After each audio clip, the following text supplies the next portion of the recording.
আমার বয়স হলো 36 বছর। এখন 36 বছর চলছে। জি। আপনি বাংলাদেশে থাকছেন কোথায়? বাংলাদেশে এখন আমি বাংলাদেশে থাকছি, বাংলাদেশের বিভিন্ন শহরে। আচ্ছা, কিন্তু জন্ম জেলা কোথায় আপনার?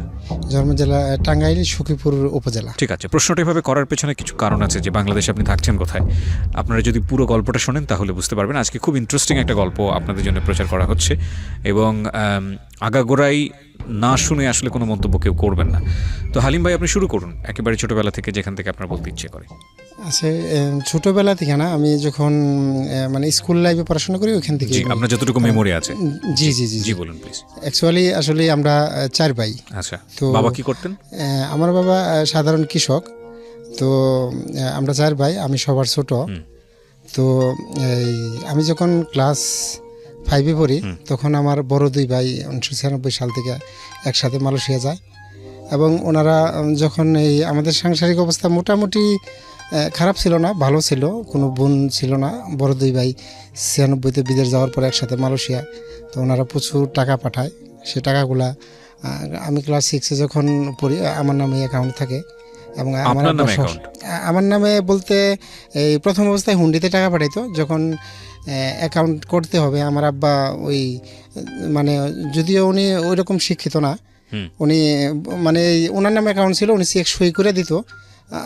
দেখা যায় আমি ওই টাকাগুলো উঠে নিয়ে আসতাম আমাদের উপজেলা থেকে, সখীপুরা থেকে। তো এইভাবে যখন ক্লাস 9-এ পড়ি তখন আমার নামে অ্যাকাউন্ট করি। আচ্ছা। তো করার পরে বাইরে টাকা পাঠায়।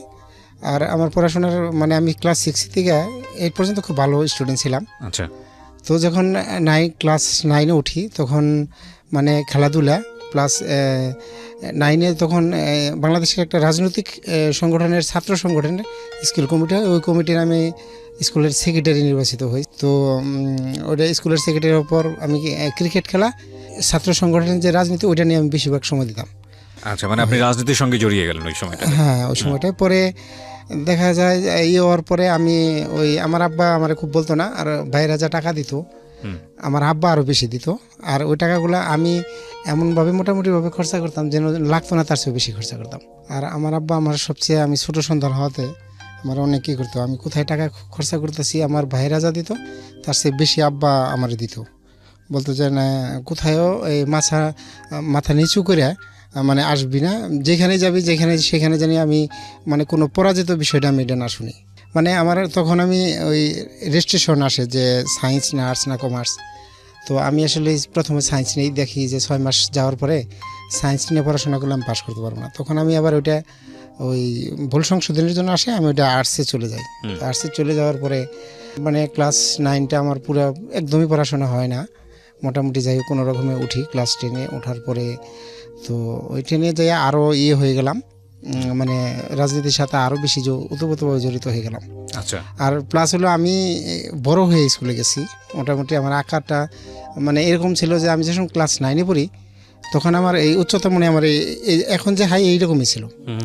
তো আমার এক মামা আছে, তো আমার এক মামা বললো যে তখন এমন ছিল যে বাংলাদেশ রাইফেলস এখন যে বিজিবি হয়েছে, তো আমাকে বললো, আমার আব্বাকে প্রস্তাব দিল একজনে যে তখন 9ম শ্রেণী পাস নিত আর কি বিজেপিতে, এই বাংলাদেশ রাইফেলসে। বললো যে তোমার ছেলে ওটা দাও, অল্প কিছু লাগতে পারে। তো আব্বা বললো যে তাহলে কী করা যায়।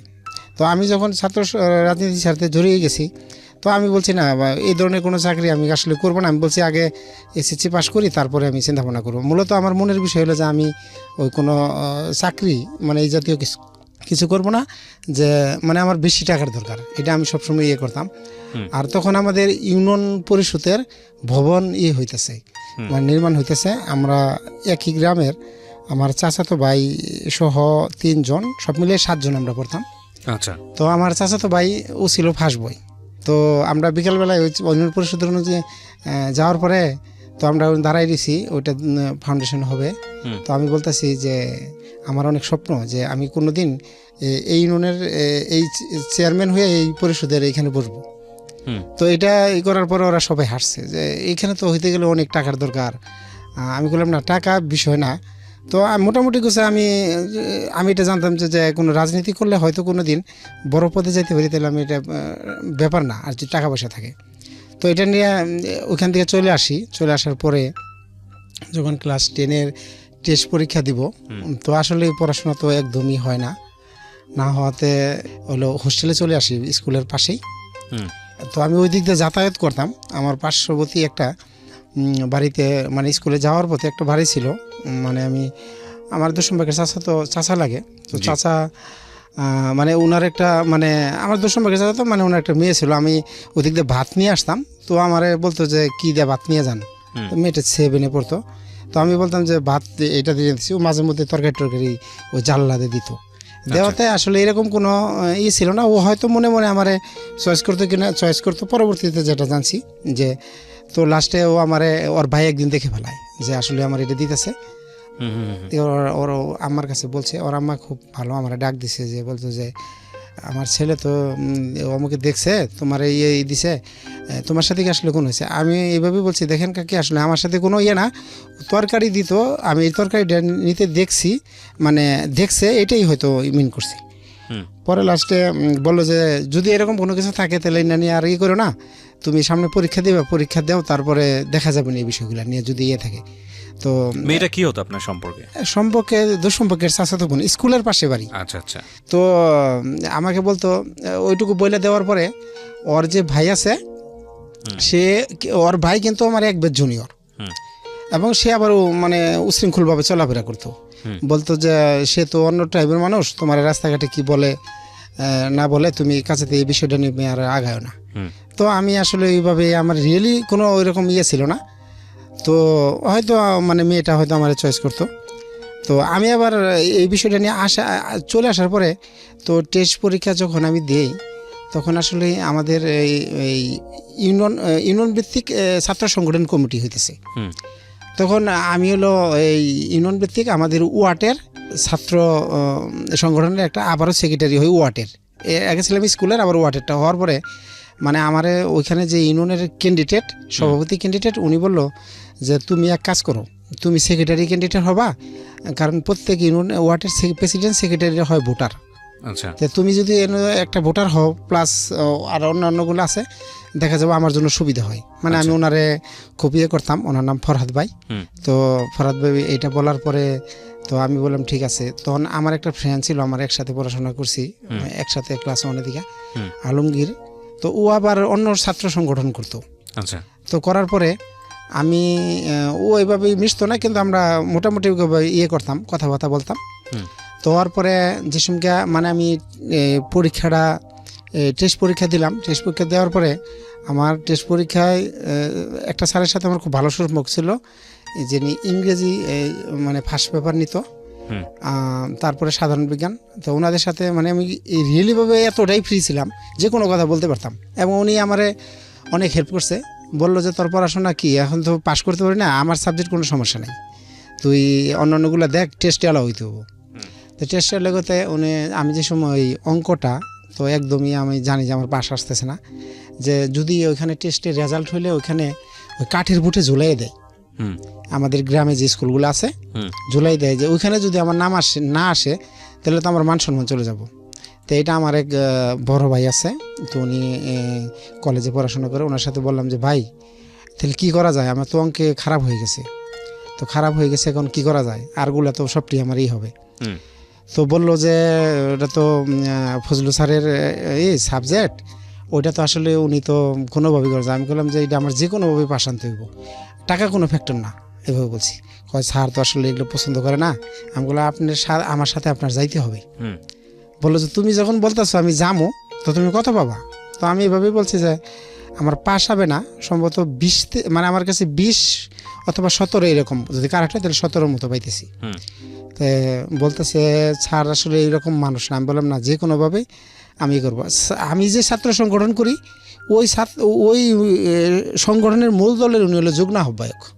তো এই জন্য আপনার কনফিডেন্ট ছিল আমার যে যুগ্ম আহ্বায়ক, যেহেতু আমরা একই করি, তাহলে সম্ভবত আমি ওনার কাছে যদি রিকোয়েস্টটা করি যাই, তাহলে সম্ভবত উনি আমার হেল্প করতে পারে। কিন্তু স্যার এতটাই আদর্শিক ছিল, মানে আমি যখন রাত্রে আমরা মিষ্টি নিয়ে গেলাম, মানে ওই নাম্বার জমা হইতেছে টেস্টের, তো 2 দিনের মধ্যে জমা হয়ে যাবে, শুধু অঙ্কটাই বাকি রয়েছে।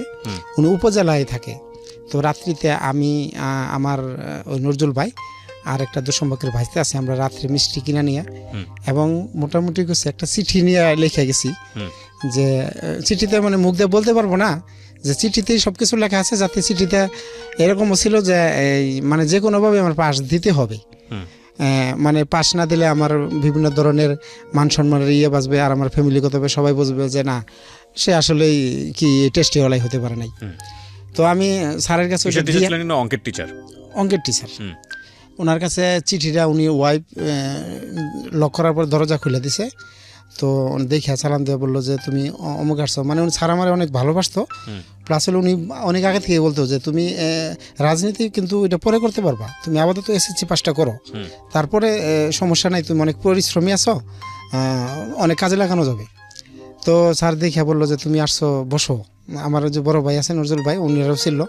তো বসতে উনি মিষ্টি দিয়েছি, পরে ম্যাডাম আমাদের মিষ্টি খাইতে দিল, আর আমি চিঠিটা ওই আমার বড় ভাই যে নজরুল ভাই, উনি হাত দিয়ে ধরাই দিল। ধরাই দেওয়ার পরে দেখার পরে তো আমরা চলে আসছি। চলে আসার পরে মানে রাত্রে 3টা বাজছে আমাদের ওইখান থেকে 7 কিলোমিটার দূরে। হুম। তো আমরা মোটামুটি কিছু রাস্তাটা এতই খারাপ যে রাত্রিতে চলে না, ভ্যান চলে না। আমরা অন্য সাইড দিয়ে হাইটা চলে আসলাম।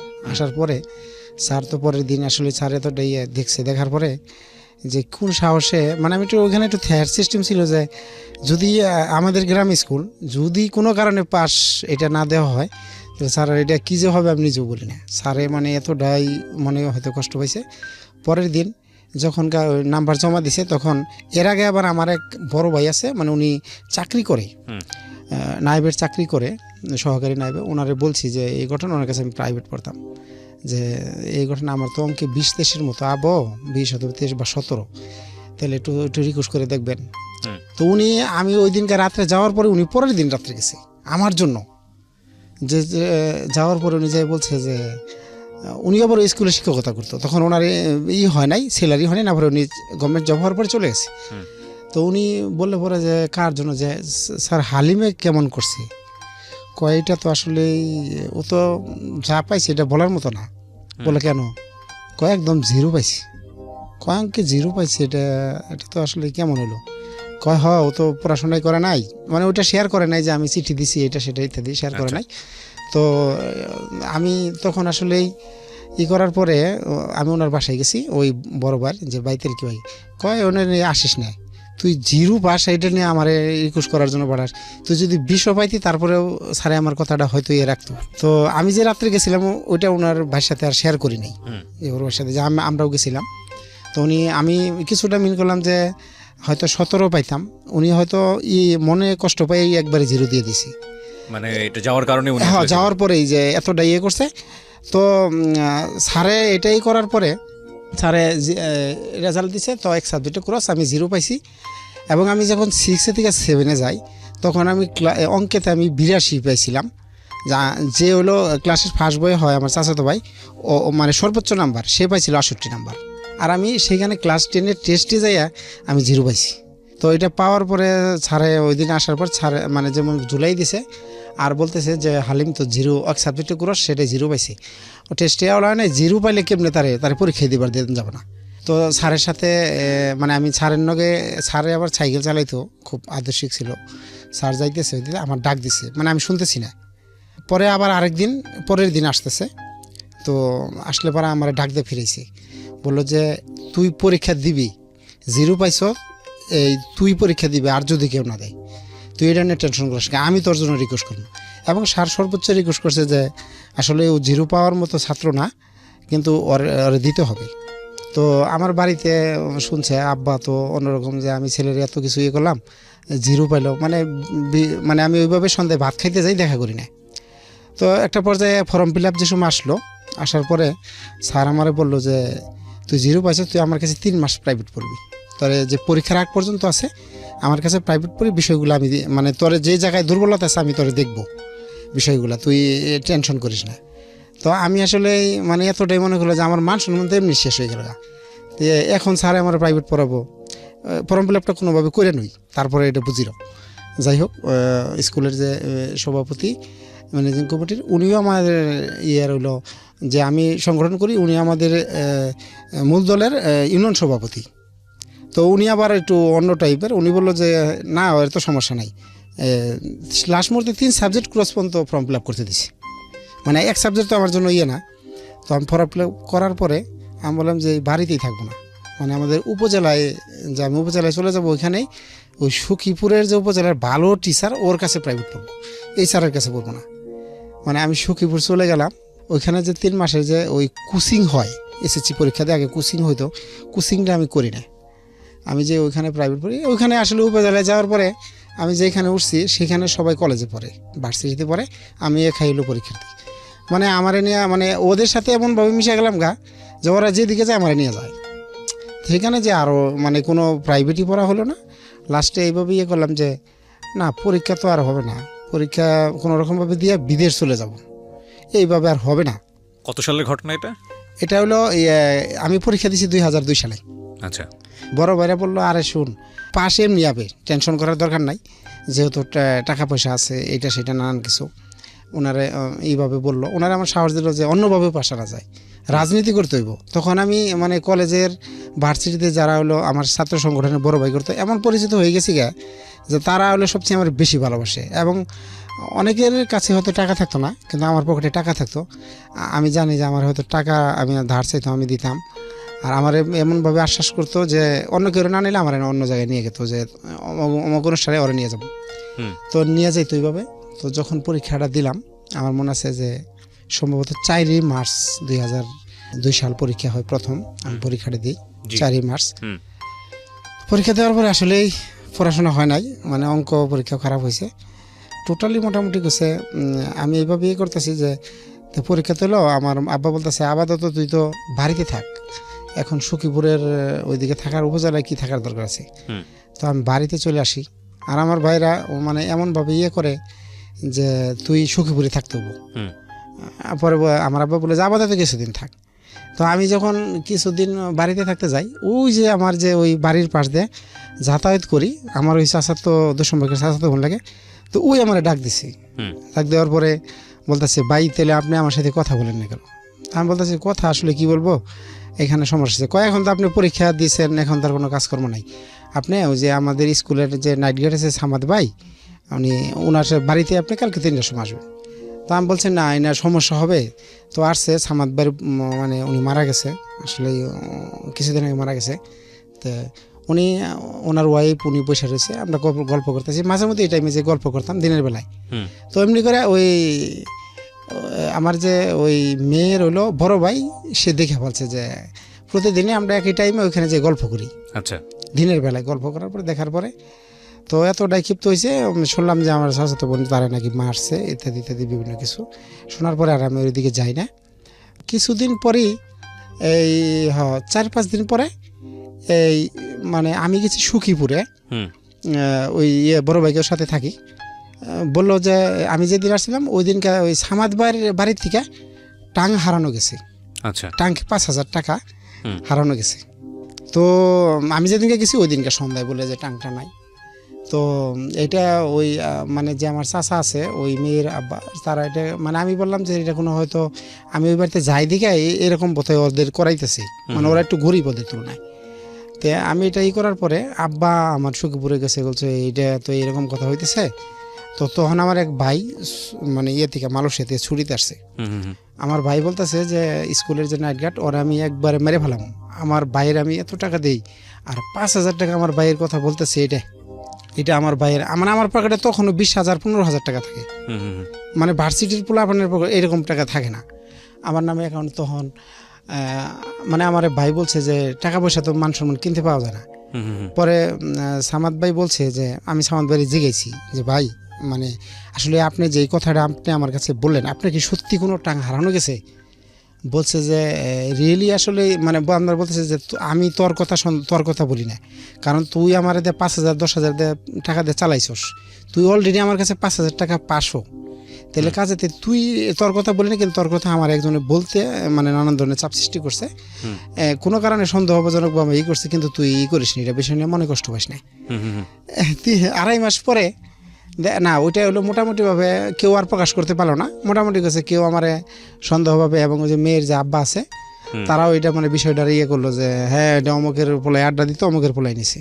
আচ্ছা। এটা হলো মোটামুটিভাবে প্রচার হওয়ার পরে তো আমি একটা দৃঢ় বিশ্বাস যে সামাদ ভাই টাং হারানো যায় নাই, কিন্তু 3 মাস পরে একটা ধান খেতে থেকে ওনার সেই পুরাতন টাং ওইলো পাইছে, এই পাইছে, পাওয়ার পরে সেখানে দলিলপত্র ছিল, সম্ভবত টাকাটা পায় নাই।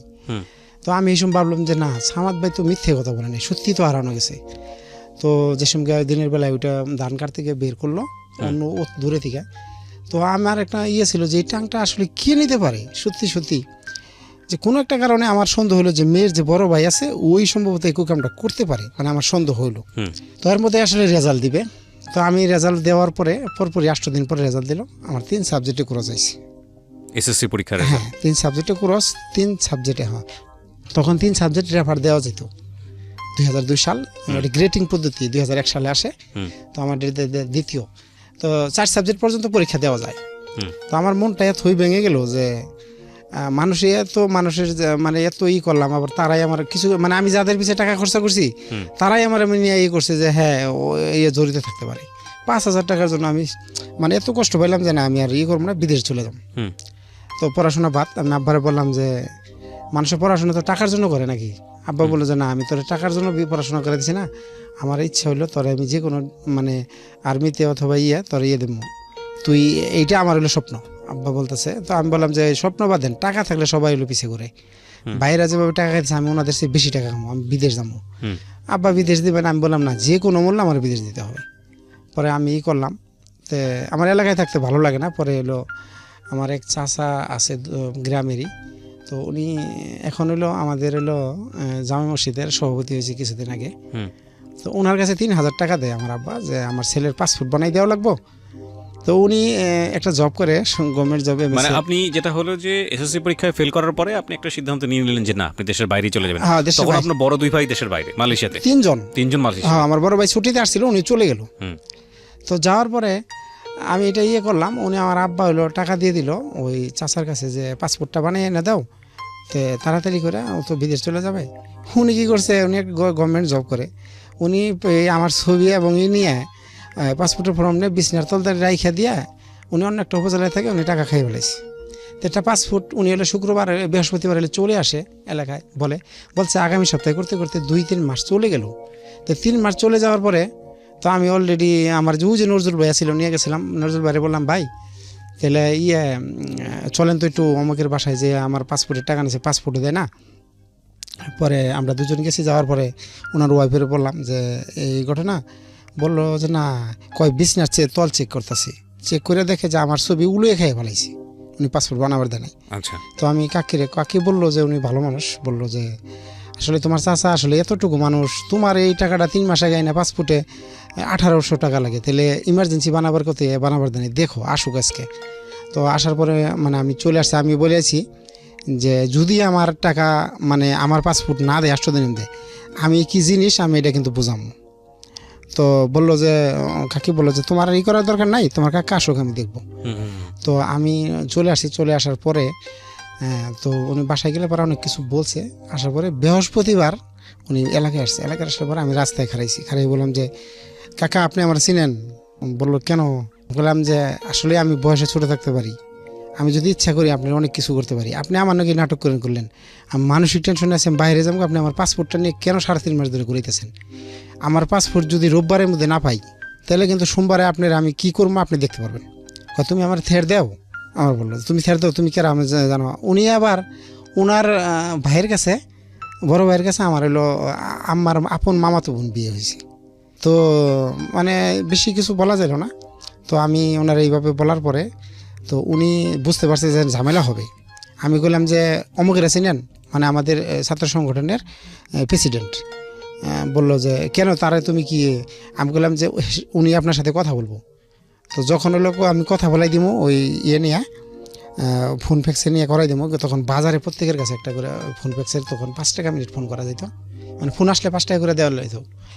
তো বললো যে আমি কথা বলবো না, তোমার সাথে আমি পরে। তো 1 সপ্তাহ পরেই পাসপোর্ট পাঠিয়ে দিছে অন্য লোক দিয়ে, মানে ইমার্জেন্সি দিয়ে মানে দিয়ে দিছে, বলতে আরও 1,000 টাকা দিতে হবে। তাই আমি পাসপোর্ট নিয়ে আমার যে ইউনিয়নের মূল দলের সভাপতি, উনি আবার পাঠায়, বাইরে লোক পাঠায়, টাকা লাগবে তো ভালো বিষয় যেতে হবে। আমি বললাম ভাই আমার ভালো বিষয় পাঠান। বললো ভালো বিষয় গেতে 3,50,000 টাকা লাগবে। তা আমি বলছি 3 কত লক্ষ। সালের গল্প এটা? এটা হলো 2003-এ, 3 ওকে 2003-এর লাস্টের দিকে। হুম। তো বললো যে এটা হলো 3,50,000 টাকা লাগবে, এটা গভর্নমেন্ট বিষয়। তো আমার আব্বা রাজি হয়ে গেল, আমি হলো টাকা পয়সা ব্যবস্থা করে দিলাম। আমি হলো বাইরে চলে গেলাম 2004-এর লাস্টে, বাইরে চলে গেলাম। এটা মিনিস্টারি বিষয়, 800 রিয়াল সৌদির বেতন, এবং সেটা হলো রুট ক্লিনিয়ার, গার্ডেনের এবং অফিস ক্লিনিয়ার। আমি যাওয়ার পরে, সৌদি আরবে যাওয়ার পরে এমন রোদ্রিতে ডিউটি, রুটে ব্রাশ মারা লাগে। তো মানে আমার আপনি তো মালয়েশিয়া চলে 3 ভাই মালয়েশিয়া ছিল, আপনি চাইলে আপনার ভাইদের সাহায্য না, নিতে যেতে 2জন মালয়েশিয়া, 1জন সৌদি আরব পারেন। আচ্ছা আমার আগে। আচ্ছা তো দেখা গেল যে আমার হলো ওইটা রুটে ব্রাশ করার আগে আমি ওনারে ফোন দিয়ে মানে বলছি যে আপনার আমি কিন্তু আমি দেশে চলে যেতেছি, আপনার ব্যবস্থা কিন্তু আমি করবো, আমি আইতেছি। পরে বললো যে তুই আসিস না, দেখ আমি 1 টাকা লাভ করি নাই, আমি হয়তো 20-30 হাজার টাকা খাইছি, কিন্তু তুই তোর ঠিক হবে, আমি এটা মেন অফিসে যোগাযোগ করতেছি। আপনার কি কাজ বলেছিল বাংলাদেশ থেকে? কি উনি বলছিলেন যে অফিস ক্লিনিয়ার, অফিস ক্লিনিক? হ্যাঁ, কিন্তু ওইটা আসলে সেক্টর হলো 3টা কাজেরই। তো আমি ওইখানেই করি, কথা বললাম পুরাতন লোকের সাথে যে আসলে ভাই এখানে হলো মেন বিষয়টা কি, অফিসে যারা ডিউটি করে ওরা হলো সপ্তাহে 2 দিন ছুটি, তো ওইখানে যাইতে হলে কি করা লাগে। তো উনি আমার একজন লোক ফ্রেনির বললো যে তুমি ই করো, ভাষাটা শিখো, আর ওইখানে ভালো চেহারা লাগে, তোমার মুখের ফেস কাটিংটা তো না, কিন্তু তুমি আছো, কিন্তু তোমার ভাষাটা জানতে হবে। ভাষাটা যদি জানো, তোমার আমি লাইন করে অফিসে দিয়ে দিব, তোমার এই রুটে ব্রাশ মারা লাগবে না। তো আমি দিনের রাত চেষ্টা করি, মানে ভাষাগুলো আমি মোটামুটি করছে 1 মাসে আমি দায়িত্ব করে ফেলাইছি, মানে সৌদির সাথে কথা টথা বলা লাগে। তো একটা লোক ছুটিতে গেছে, পাকিস্তানি লোক, ছুটিতে যাব, টেম্পোরিয়ালি একটা লোক লাগে। তো আমারে বললো যে হালিম, তাহলে লোক লাগবো, তুই তাহলে ওইখানে আসার পরে তোর এমনভাবে ই করবো, উনি আবার অফিসে ডিউটি করে, অফিসটা এতভাবে ক্লিন করবি, মানে সৌদিকের সাথে এত ভালো ব্যবহার করবি, জানে ও অতি ছুটিতে আসলে ওরা না নেয়। মানে আমি আসার পরে আমার ডিউটি ছিল এই সকাল 7টা থেকে 2টা পর্যন্ত। আমি হলো 6টার সময় চলে যেতাম, 6টার সময় যাইয়া এতভাবে মানে এইগুলা টেবিলগুলা মুছতাম, সুন্দরভাবে মুছা, চাগুলা কীভাবে বানাইতে হয়, গাওয়া কীভাবে বানাইতে হয়, সব কিছু উনি আমার শিখাই দিত। শিখাই দেওয়ার পরে আমার ব্যবহার দেখে সৌদিরা বলছে যে হাদা পাকিস্তানি ইজি মায়াব হাদা মক্তব সুগল আন্তা আলাতুল সুগল না, মানে আমার 20 টাকা 25 টাকা করে দিত। 25 জন সৌদির আন্ডারে আমি কাজ করতাম, এবং আমার কাজটা ছিল এরকম, আমার যে বড় মুদির ছিল উনি ওনার 1 গ্লাস পানি, এতটুকু গাওয়া আর 1 কাপ চা, আর বাকিগুলা আর একটা শরিকার লোকে কাজ করতো। মানে আমার জায়গায় খালি ওই মদিরের আমার এত ভালোবাসলো যে তুই শুধু আমার মক্তবের কাজ করবি, আমার অফিসের বাইরের ওইগুলার যাওয়া দরকার নাই। মাস শেষে দেখা গেলো যে ওরা আমার 30 রিয়াল 50 রিয়াল করে ওরা বেতন পাওয়ার পরে, মানে আমার মাস শেষে আমার বেতন ছাড়িয়ে চলে আসতো 2700 টাকা। তাই সব মিলেই আমার দেখলো যে 1600 টাকা বা 2000 টাকা চলে আসে। তখন আমি হইলাম, মানে এভাবে গেলাম যে 2 দিন ছুটি থাকলে পারা মানে সময় কাটে না। তখন ওইখানে একটা মানে আমি যে সংগঠন করতাম, ওই সংগঠনের হলো খুব প্রবাসী শাখায় রাজনীতির একটা কমিটি গঠন হবো। তো আমি ওইখানে গেলাম, বড় আছে, আমি একটু পরিচয় দিলাম যে এইভাবে আমি করছি। আমার সামনে নেদার করে বললো যে তাহলে আমি অনেকের সেক্রেটারি ক্যান্ডিডেট হইলাম। তো ক্যান্ডিডেট হওয়ার পর প্রথম অবস্থায় আমি 1 ভোটে ফেল করলাম ওই সৌদি আরবে। হ্যাঁ, ফেল হওয়ার পরে আমার এতই লাগলো যে আমি মানে আমার এটাতে সেক্রেটারি আমার হতেই হবে এই শাখার। আর আমার নর্মালি একদমই কাজ নাই। পাকিস্তানি আসলো, পাকিস্তানের মক্তবে রাখলো না, চাকরি ওরে অন্য জায়গায় দিয়ে দিল, রুটে নিয়ে গেল গা। আর আমার ওইখানে কনফার্ম হয়ে গেল। তো আমার মদিরে করলো যে তোর স্যালারি কত পাস, আমি কিছু 800। উনি আরও 200 টাকা বাড়াই দিল, উনি পেপার দিয়ে আমি 1000 টাকা স্যালারি পাই। তখন 2009 সাল। তো আমি 4 বছর হয়ে গেছে অলরেডি, 4 বছরে 4.5 বছর, 18 মাস পর ছুটি, সেখানে আপ ডাউন টিকিট, না আসলে পারা টাকা দিবে না, কিন্তু আসলে তা আমি বললাম যে 4 বছরে আমি কয়েকবার 2বার যাইতে পারতাম। তো আমি এইসব বছরে বললাম যে মানে আমি তো যাবার চাই, সমস্যা নাই, তুই যা, গেলেও তোর চাকরি থাকবো, এটা নিয়ে তুই করিস না। পরে আমি আবার ওই মানে টাকা যেই করতাম ওইটা আমার অ্যাকাউন্টে পাঠাইতাম। তখন আমার 7 লক্ষ টাকা অ্যাকাউন্টে হয়েছে। আচ্ছা, মানে আমি ফ্যামিলিতে আমার ফ্যামিলিতে কোনো টাকা দেওয়া লাগে না, ওই বড় বাইরে হ্যান্ডেলিং করে, আমি খরচাপাতি করি রাজনীতি গিয়ে, আর ওই মানে এর মধ্যে 7 লক্ষ টাকা আমার অ্যাকাউন্টে জমা হয়েছে। আমি 2009 সালে ছুটিতে আসলাম 6 মাসের, আমার অ্যাকাউন্টে 7,50,000 টাকার মতো তখন জমা হয়েছে। এটা আমার ফ্যামিলি জানে না যে, আর ওটা নিয়ে আমার ভাইরা মাথা কথা করতো না যে ও যদি জমাইতে পারে জমাক, ওর মতো করে। এটা নিয়ে আমার ফ্যামিলিতে কোনো টাকা দেওয়া লাগতো না, আমার আব্বা কোনো দিন বলতো না। তো আমি যখন ছুটিতে আসলাম 2009 সালে, আসার পরে আমি আইসা দেখি যে বাড়িতে 2টা ঘরের কাজ ধরছে, সেখানে হলো টাকা লাগতেছে প্রচুর। মানে আমার এইভাবে বললো, আমার যে বড় ভাই, বড় দুজন রয়েছে, মানে আমার বড় বাবার কাছে বললো ও কি আসলে ছুটিতে কিছু বিয়ে করতে চায় নাকি? বলছে না আসলে ও তো এই ধরনের কোনো ইয়ে না, ও তো দেশের রাজনীতি করতো, তো অন্য সংগঠনের একটা ও জানি ওই বেশি হলো উপজেলায় না চলাফেরা করে, যে ওই সময়টা ঝামেলা হইতে পারে, ও জন্য বাড়িতেই থাকে, যে কদিন থাকে। তো আমার ভাই ফোন দিত মাঝে মধ্যে, বলতো যে তুই যে কদিনই থাকস এলাকায় মানে বাইরে বেশি যাস না। তো আমি আসলেই দেখলাম যে বাড়িতে টাকা লাগে, আর এমনটাই যে আমি হতাশাগ্রস্ত হয়ে গেছি যে 7 লাখ টাকা দিয়ে কিছুই না, একটা অটো বেনালা যার কাছে 5-6 লাখ টাকা পাওয়া যায়। আমি বললাম এই কয়েক বছর বিদেশ করে আমি কী করলাম? তো আমার এই প্রতিজ্ঞা কোথায় যে আমার অনেক টাকার মালিক হইতে হবে? মানে আমার এতটা মাথায় করতো, মানে আমার আব্বা বলতো যে কি তোর সমস্যা কি, মানে আমি অনেক টেনশন নিয়ে থাকতাম। আমি বললাম যে আব্বার বললাম টাকা অনেক বেশি ইনকাম করতে হবে, এটা নিয়ে টেনশন, এইটা টেনশন যে আমি হলো একটা আমার পাশের যারা হলো ভ্যান ট্যান চালাইতো তাদের কাছে দেখি যে টাকা পয়সা অনেক, মানে ওইভাবে আমি বললাম যে আমি তাহলে কি, আমি এই যেভাবে রেখে গেছি আমি তো ওইভাবে পাই নাই, সবার কাছে টাকা হয়ে গেছে। তা আমার এক ফ্রেন্ড ছিল, ও আবার 6 মাস আগে আমার বিদেশে ক্লাসমেট, আলমগীর করে নাম। কয় বছর ছিলেন বিদেশে? 2009 পর্যন্ত 4 বছর। 4 বছরে দেখা গেল 4.5 বছর। তো আমার হলো 4.5 বছরে 7 লাখ টাকা করেছেন। হ্যাঁ, এটা মানে আমার কাছে এতটাই ইয়ে হয়েছে যে এটা একটা টাকা না।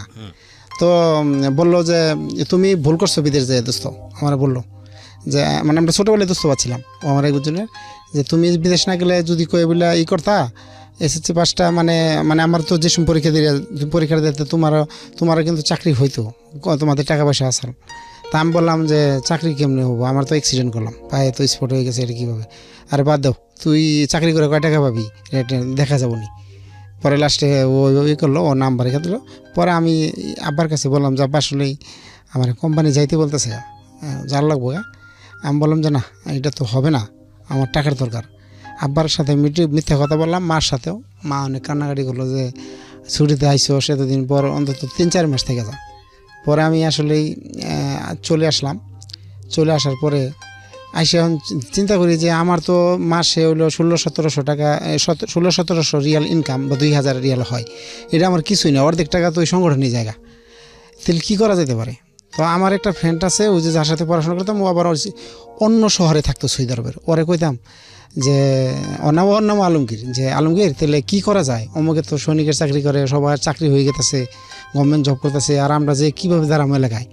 বলছে আমি ওইটা নিয়ে টেনশন করি। আমি বললাম তাহলে কীভাবে টাকা ওই করণ যায়? কয় কীভাবে করণ যায় সৌদি আরবে, তাহলে অন্য অবৈধ কাজ করা লাগবো। আমি বললাম অবৈধ কাজ কী? কয় এটা তুই কালকে ফোন দিস, আমি তোরা জানাবনি। মানে মজা করে ও প্রতিদিন 1-1.5 ঘন্টা করে কথা হতো।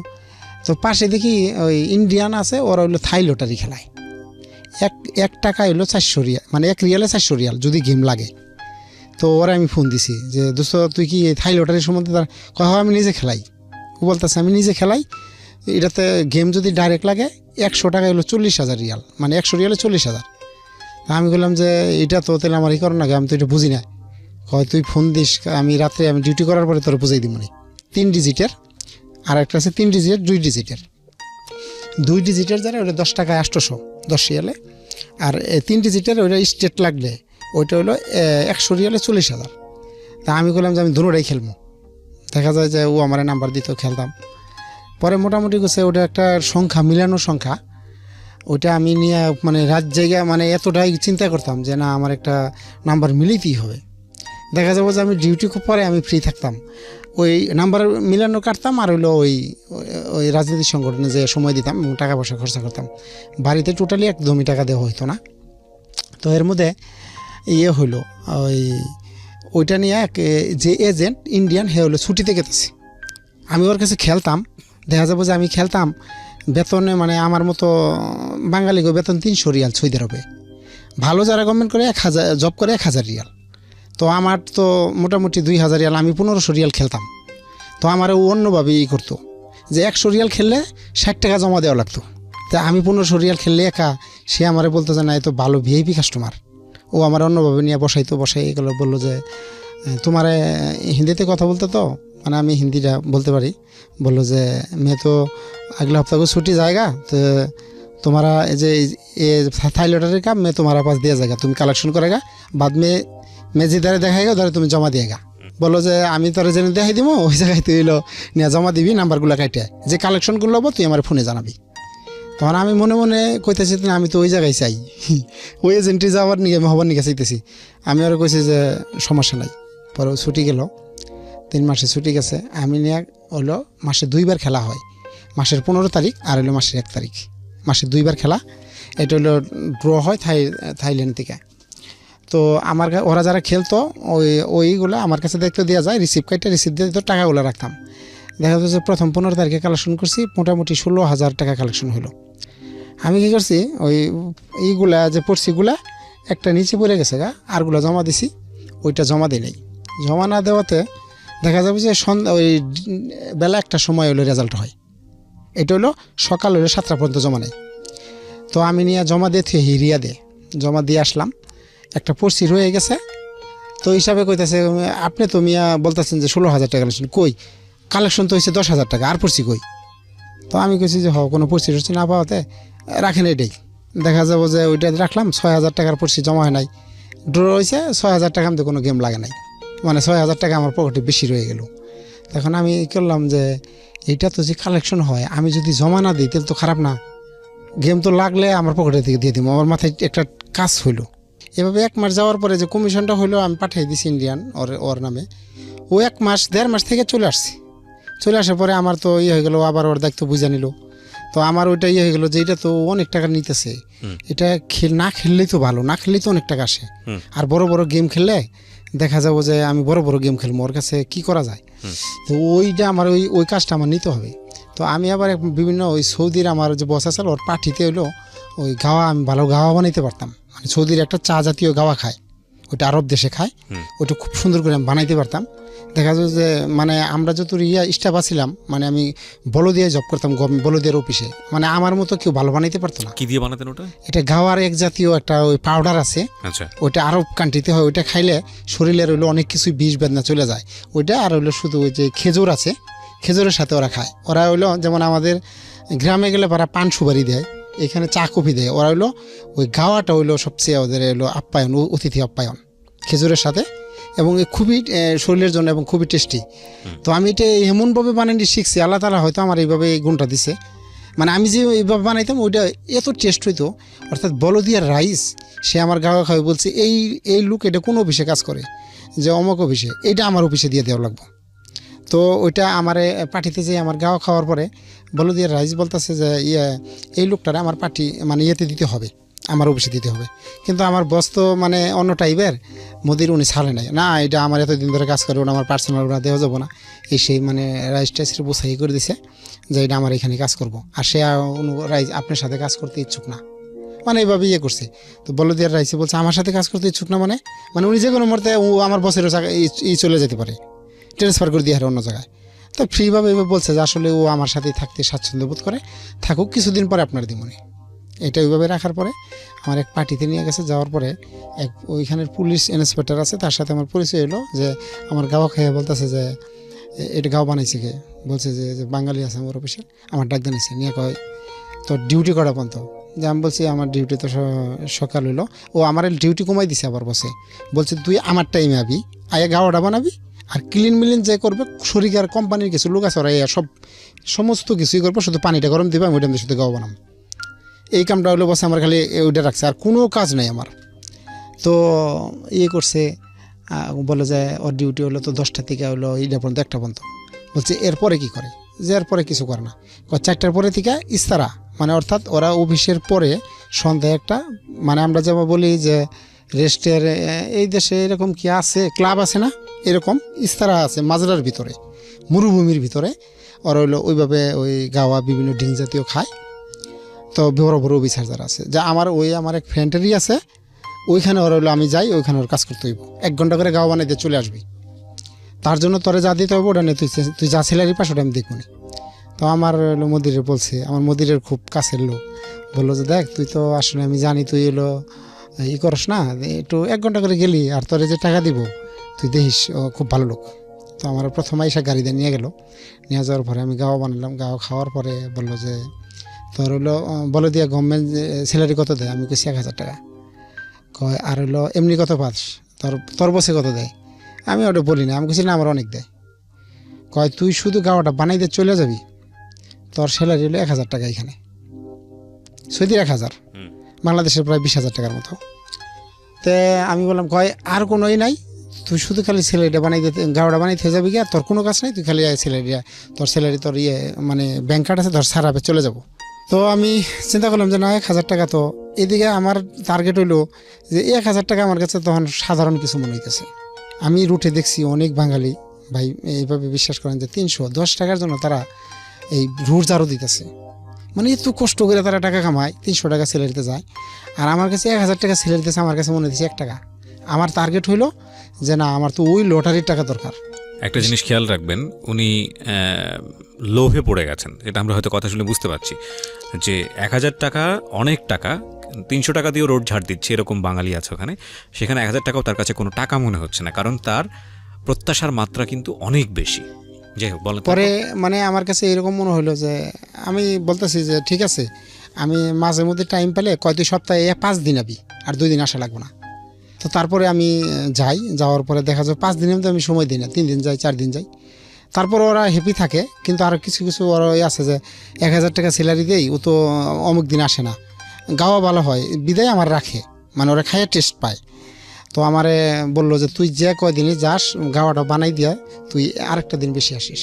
তা আমার হলো টেনশন হইলো যেদিনকে আমার খেলা থাকে মাসে, ওই যে 15 তারিখ আর 1 তারিখ, ওই 2 দিনই থাকে খেলা, অন্য কোনো দিন খেলা থাকে না, মাসে হলো 2 দিন খেলা, শুধু 1 তারিখ আর হলো 15 তারিখ। লটারি মানে এটা তো এক ধরনের জুয়া। এক ধরনের জুয়া বলতে এটা থাই লটারি সারা ইন্টারন্যাশনাল ভাবে চলে, বাট এটা জুয়া, ডেফিনেটলি জুয়া। জি জি জি জি, এটা জুয়া। পরে হলো মানে আমি ওই দেখা যাবো যে আমি 2 দিন যাই নাই, 2 দিন গেছি, ওই খেলাটার ডেটটা আমি বলছে যে কালকে যাওয়া লাগবো, আমি গেলাম না। আমি বলছি ওটা আমার কি, পুলিশ ইন্সপেক্টর আমার কী করবো, অন্যান্য আমি পরোয়া করি না এইভাবেই। পরে আমার ফোন দিয়েছি, বলি কী ব্যাপার, তোর সমস্যা কি, স্যালারি কম হয়, তোর আরও টাকা বাড়াই দিন, তুই আসোস না কেন? তো আমি বলছি না আমি এটা করবো না। পরেও আমার বাসা নিচে ফোন দিছে, ফোন দিয়ে কয় যে তুই আয় গাড়িতে উঠ। ওর নিয়ে গেছে, নিয়ে যাওয়ার পরে তোর কী সমস্যা ক। আমি বললাম যে আমার সমস্যা হলো আমার একটা চাওয়া আছে। পরে কই কী চাওয়া? আমি বললাম দেখ এই যে এইখানে যে থাই লটারি খেলা হয়, কয় আরবিতে বলে গোমার, জুয়া, এটা যেটা কয় এটা তো খেলা হয় গোপন, এটা গভর্নমেন্ট নিষিদ্ধ, এটা ধরা পড়লে সমস্যা হইব।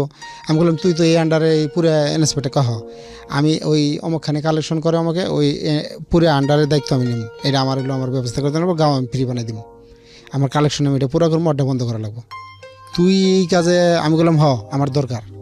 পরে কয় ঠিক আছে, এই তুই অড্ডা চালাইতে না, মানে ও চালাবো না যে না।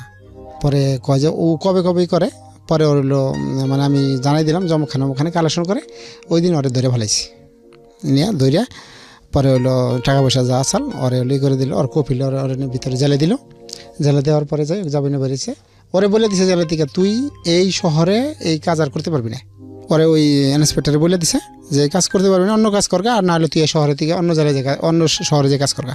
পরে ওই ইন্সপেক্টরে বলে দিছে যে এই কাজ করতে পারবি না, অন্য কাজ করগা, আর না হলে তুই এই শহরে থেকে অন্য জায়গায় অন্য শহরে যে কাজ করগা। তো আমি হলো আমার এই করলো, তখন আমার বললো যে দেখ অন্য যারা হলো লোকালিটি ডিউটি করে পুলিশ, ওদের তো কিছু দিতে হইব, আমি তোর এই করে দিই, ওদের তুই কত করে দিবি? তখন আমি এইভাবে বলছি আমি 5,000 রিয়াল দিব মাসে। কার কাছে যে অগদিমো, কয় আমার কোনো কিছু লাগবো না, তুই শুধু গাঁও বানাই দিবি। তা আমি যে খুশি হয়ে গাঁও বানাই দিই, আর ওই 5,000 রিয়াল দেই। ওইখানে যে আছে এই লোকাল কিছু পুলিশ আছে, ওদের একজনের সাথে পরিচয় করে দিল, আর আমি 5,000 রিয়াল দিই। ওই 2 রাতে মানে আমার ওই দিকে প্রকাশ্যে জমা হইতেছে টাকা আমার কাছে, কিন্তু কোনো পুলিশ কেউ যায় না। একটা মিনিট, একটু আমি জিনিসটা বুঝতে পারিনি, আমি একটু রিপিট করতে চাই। এই আপনি বেসিক্যালি কি কাজ করতেন? আপনি তো তখন জুয়া খেলতেন না? না, আমি ওটার এজেন্টের মানে কালেকশনের এজেন্ট হয়ে কাজ করতাম, এবং নাম্বার খেলতাম। একটা নাম্বার খেলে সেটা হলো 500 রিয়াল হিট করতাম, 100 টাকায় 40,000 রিয়াল। না, সেটা তো আপনি ইচ্ছা করে করতেন মাঝে মাঝে, কিন্তু আপনার ওইটা না করলেও আপনার কাছে পয়সা আসতো। পয়সাটা কেন আসতো? পয়সাটা হলো কমিশন, অর্থাৎ 100 টাকা খেললে 40 টাকা হইলো আমার হইলো ওই কালেকশন হইলো 100 টাকায় 60 টাকা জমা দেওয়া লাগতো। এবং যদি গেম লাগতো, গেমে থেকে আমার ওইখানে যে 1,000 রিয়ালে গেম লাগছে, 200 টাকা আমার খুশি দিয়ে যাইতো। আবার কালেকশনের দিক দিয়ে 20,000 রিয়াল কালেকশন হইতো, সেখানে আমি 20,000 রিয়ালের নাম্বার 5 টাকা, একজনে 5 টাকা খেলছি, ওই নাম্বারটা আমি জমা দিতাম না, ওই নাম্বারটা আমি রাইখা দিতাম। বড় বড় যেন না 100 রিয়াল 150 রিয়ালের নাম্বার, ওইটা আমি মেন এজেন্টের কাছে জমা দিতাম। আর বাকিগুলো দেখা যায় ছোটো ছোটোগুলো জমা করে আমার হইলো মাসে হইলো 15,000 টাকা প্রতি খেলায়, 15,000 10,000 টাকা হইলো টিকা গেতোগা। আবার কোনো কোনো খেলায় আমার লস আসতো, যে গেমগুলো লেগে যেত। আমি এখানে একটা জিনিস বলি প্রিয় শ্রোতা, আমিও ইন ডিটেল এতটা বুঝতে পারছি না, বরং এটা ভালোই না বোঝাটা, হয়তো অনেকেই টেকনিক বুঝে যাবেন। তবে এটা ঠিক যে উনি আসলে জুয়ার ভেতরে এমনভাবে ইনভলভ হলেন যে ওয়ান কাইন্ড অফ এজেন্ট হিসেবে উনি কাজ করছিল এবং সামহাও ওনার তখন পয়সা আসছিল, এটাই হচ্ছে মূল বিষয়। হ্যাঁ বলেন তারপর। তারপরে মানে লোকালিটি একজনের কাছে পরিচয় করে দিল, ওর কাছে আমি 5,000 রিয়াল দিতাম, সৌদির 5,000 রিয়াল। তো এইভাবে 2009 সাল থেকে 2013 সাল পর্যন্ত মানে খেলতে থাকি। তো এই অবস্থায় চলাকালীনে আমি হলো করি যে আমার বড় গেম লাগবো, যে মানে কমপক্ষে 20টা এজেন্টের কাছে আমি হলো মানে আমি নিজে খেলাই 5,000 10,000 টাকা করে খেলাই। যে কালেকশনগুলো হয় 10,000, ওইখান থেকে 30,000 টাকা কালেকশন হলো, 20,000 টাকা কালেকশন হলো, আমি 15,000 টাকা আমি নিজেই খেলাই ফেলাই।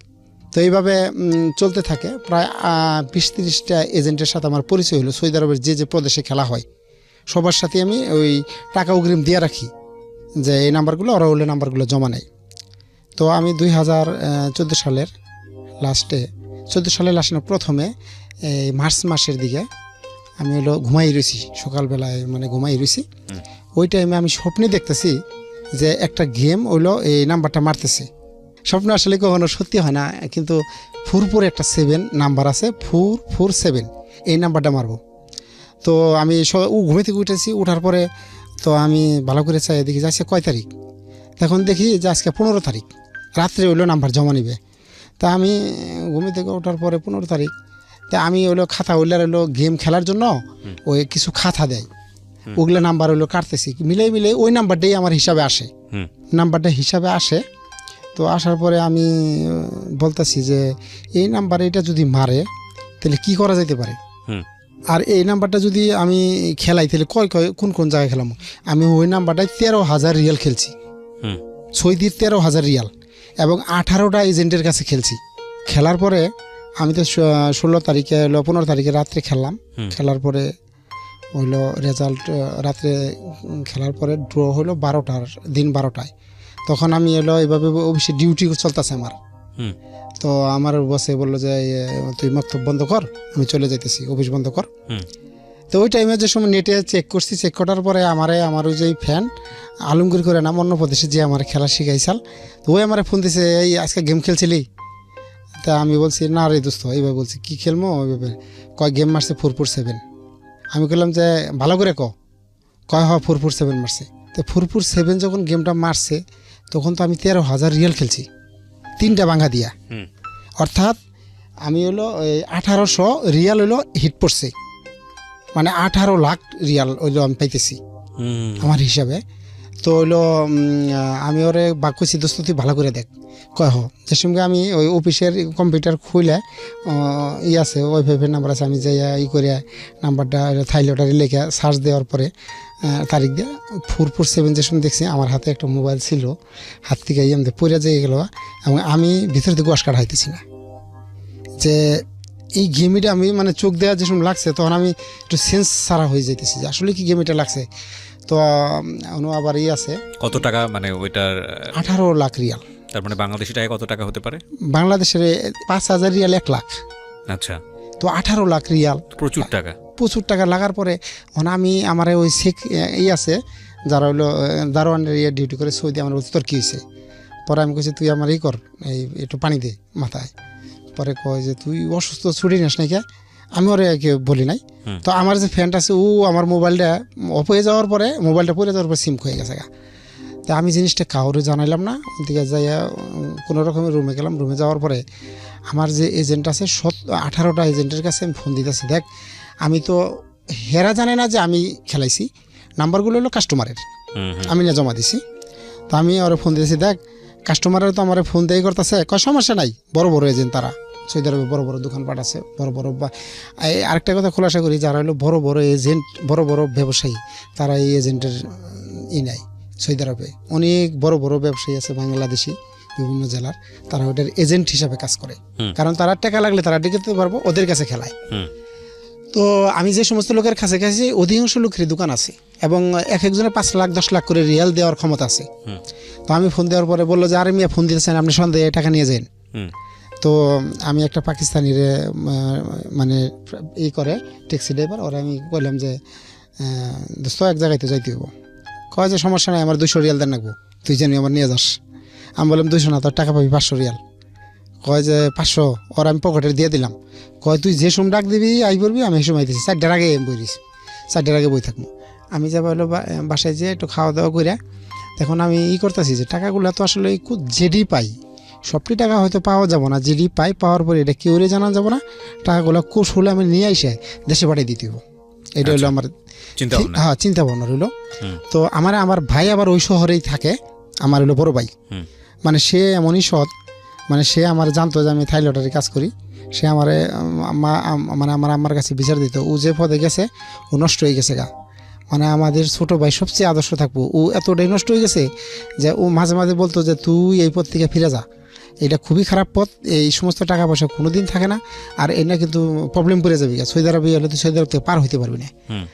তো আমি কথা শুনতাম না, আমি বলতাম যে আমার টাকা নিত না, মানে টাকার দরকার হলে আমি বলতাম যে দিয়ে দিতাম মাঝে মাঝে 10 কয় না আমার টাকা নিয়ে আসিস না, এনে আমার কাছে তুই আসিস না। একটা মসজিদে থাকতো, স্যালারি যা পাইতো খুব সৎভাবে জীবনযাপন করতো। তো আমার বলতো যে তুই মানে আমি কোনো কিছু নিয়ে গেলে ওটা খাইতো না, সে হইলো মানে কোনো কিছু ভালো কিছু পাক করলে দেখা গেল যে আমার নিয়ে করতো, বলতো যে তোর কোনো কিছু কিনে নেয় না, তোর একটা পেপসিও নিয়ে যাবি না। তো আমার আরেকটা স্বাস্থ্য বই ছিল, বুঝতো যে এটা হচ্ছে অন্যায় টাকা এবং এই টাকা দিয়ে পাবে না। তো নিয়ে গেতো, উনি খুব কষ্ট করে করে খাওয়াইতো। এবং আমি মানে বাইরে বলছি যে তাহলে আপনি এক কাজ করেন, আপনি দেশে যান, যাই বিয়ে করেন, যত টাকা লাগে আমি দেবো, তোর কোনো টাকা পয়সা ওটা আমি লাগবো না। মানে উনি আমার একটু জানার আছে যে এত টাকা আপনি জিতলেন 18 লাখ রিয়াল। জি জি জি 18 লাখ রিয়াল মানে হচ্ছে এই টাকাটা আপনার কাছে আসবে কিভাবে? আমি যাই হলো নিয়ে যাদের কাছে নাম্বার জমা দিছি। এটা কি ক্যাশ দিবে আপনাকে নাকি? জি জি জি ক্যাশ দিয়ে দিবে? জি ক্যাশ দিবে, আমি তো ক্যাশ দিয়ে দিছি, আমি যে নাম্বারগুলো খেলছি আমারও ক্যাশ দিয়া হলো রিসিপ্ট কার্ডটা নিয়ে হওয়ার লাগছে। তারপরে আমি ওই আমার ভাই ওগুলো পছন্দ করতো না, এবং ভাই আমার আগেই ওই গেমটা লাগার পরে উনি ছুটিতে এসে বিয়ে করে যায়। বিয়ে করে যাওয়ার পর আমি বলতাম যে ওই যদি টাকা পাঠান লাগে বাড়িতে তাহলে আপনি করেন, বলতো যে তুই আমার এই টাকা পয়সা নিয়ে আসিস না, আমি এমনি অনেক ভালো আছি। মাঝে মাঝে তোর নিয়ে আমার টেনশন হয় যে তুই আসলেই তুই জানোস না যে সৌদি আরবে এই টাকাগুলো কত সমস্যা হবে, দেখ তুই এই পথে থেকে যতদূর সম্ভব যা কামাইছো নিয়ে যাবা, তুই দেশে যাই নয় বই বই খাগা, তবু তোর করা লাগবে না। আমি বলছি না আমার অনেক টাকার দরকার, যেদিন আমার বড় গেম না লাগবে আমি যাবো না। তারপরে তো নেক্সট টাইম ওই গেমটা লাগলো, লাগার পরে ওই টাকাগুলো নিয়ে আমি পাকিস্তানি 4টার সময় এসে বই সারিছে ওরে নিয়ে যাবো। নিয়ে যাওয়ার পরে আমি একটা ব্যাগ নিলাম, মানে এই সব থলে সিস্টেম ব্যাগ, যে যাওয়ার পরে এক জায়গায় গেলাম, যাওয়ার পরে ফোন দিলাম যে ভাই আমি আইছি। তোমার টাকা দেখো দোকানের কেস আছে না মুদির দোকানে, ওর কাছে টাকা জমা আছে, ওর কাছে জমা আছে 1 লাখ রিয়াল, নিয়ে যাও, ওন থেকে 2000 রিয়াল হেরে দিয়ে যাও। গেছি আমি, যে টাকা উঠাইলাম 98,000 রিয়াল, সৌদির 98,000 রিয়াল, 2000 টাকা আমি খুশি দিয়ে দিলাম। 98,000 রিয়াল তুলবেন কেন? আপনার তো লাগছে 18,000 না, ওই এক এজেন্টের কাছে, আমি তো 18 জনের কাছে খেলছি। আচ্ছা, তো একজনের কাছে তো এই নাম্বারগুলো খেলি নাই। আচ্ছা, এটা তো ড্র হবে থাই লটারি থেকে, নেটে আমি চেক করবো, এবং আমি এখনো সার্চ দিয়ে দেখতে পারেন যে প্রতি মাসে 2বার করে খেলা হয়। ওকে, যাই হোক, তারপরে এটা আমি 18টা আমি কৌশল খাটাইয়া আমি ওই 18 এজেন্টের কাছে মাঝে মধ্যে, মানে কোনো এজেন্টের কাছে এর আগে 20টা 30টা এজেন্টের কাছে জমা দিতাম, ওই দিন আমি 18টা এজেন্টের কাছে জমা দিছি, এবং যারা টাকা দিতে পারবো। আচ্ছা, তো আমি টাকা উঠাইলাম, ওঠানোর ফলে 5 এজেন্টের কাছ থেকে টাকা নিলাম, প্রায় হলো 4.5 লক্ষ টাকার উপরে। আরগুলো আমি যাইতে পারলাম না ওই দিন, ওদের ফোন দিলাম, ওরা বললাম মিয়া আপনি টাকা আপনি যে কোনো টাইমে নিয়ে যান, বেগ সব এজেন্টই বলতেছি, ওর মধ্যে 2টা এজেন্ট পলাই গেল গা, মানে তারা হলো ওই ছোটোখাটো ফুটপাতের দোকান করতো, তো তারা বলছে 1 লাখ রিয়াল হেরে কি দিব, হেরা হয়তো জমা দিত না, উপরে জমা দেয় নাই। তো ওরা ভেঙে গেছে যে টাকা আইলে তো টাকা দেওয়া লাগবো, তো ওদের ফোন দিলাম, ফোন বন্ধ। তা আমি মনে করলাম যে হয়তো ওরা টাকা মনে দেওয়ার সমর্থ নাই, তার মধ্যে আমি টাকা দিয়ে আইসা। এই যে এতগুলো টাকা আপনি জিতলেন, এর জন্য আপনার কত টাকা খরচ করতে হয়েছে? আমার খরচা করতে হয়েছে টোটাল একটা নাম্বার 3টা চক্কর দিয়ে খেলছি, মানে 3টা স্টেপ দিয়ে খেলছি, 4-4-7, আবার হইলো 7-4-4, এইভাবে বাস। তো তাতে আমি খেলছি 13,000 রিয়াল। 13,000 রিয়ালের দিকে আমার গেম লাগছে হইলো 18 লক্ষ, 13,000 রিয়ালের দিকে।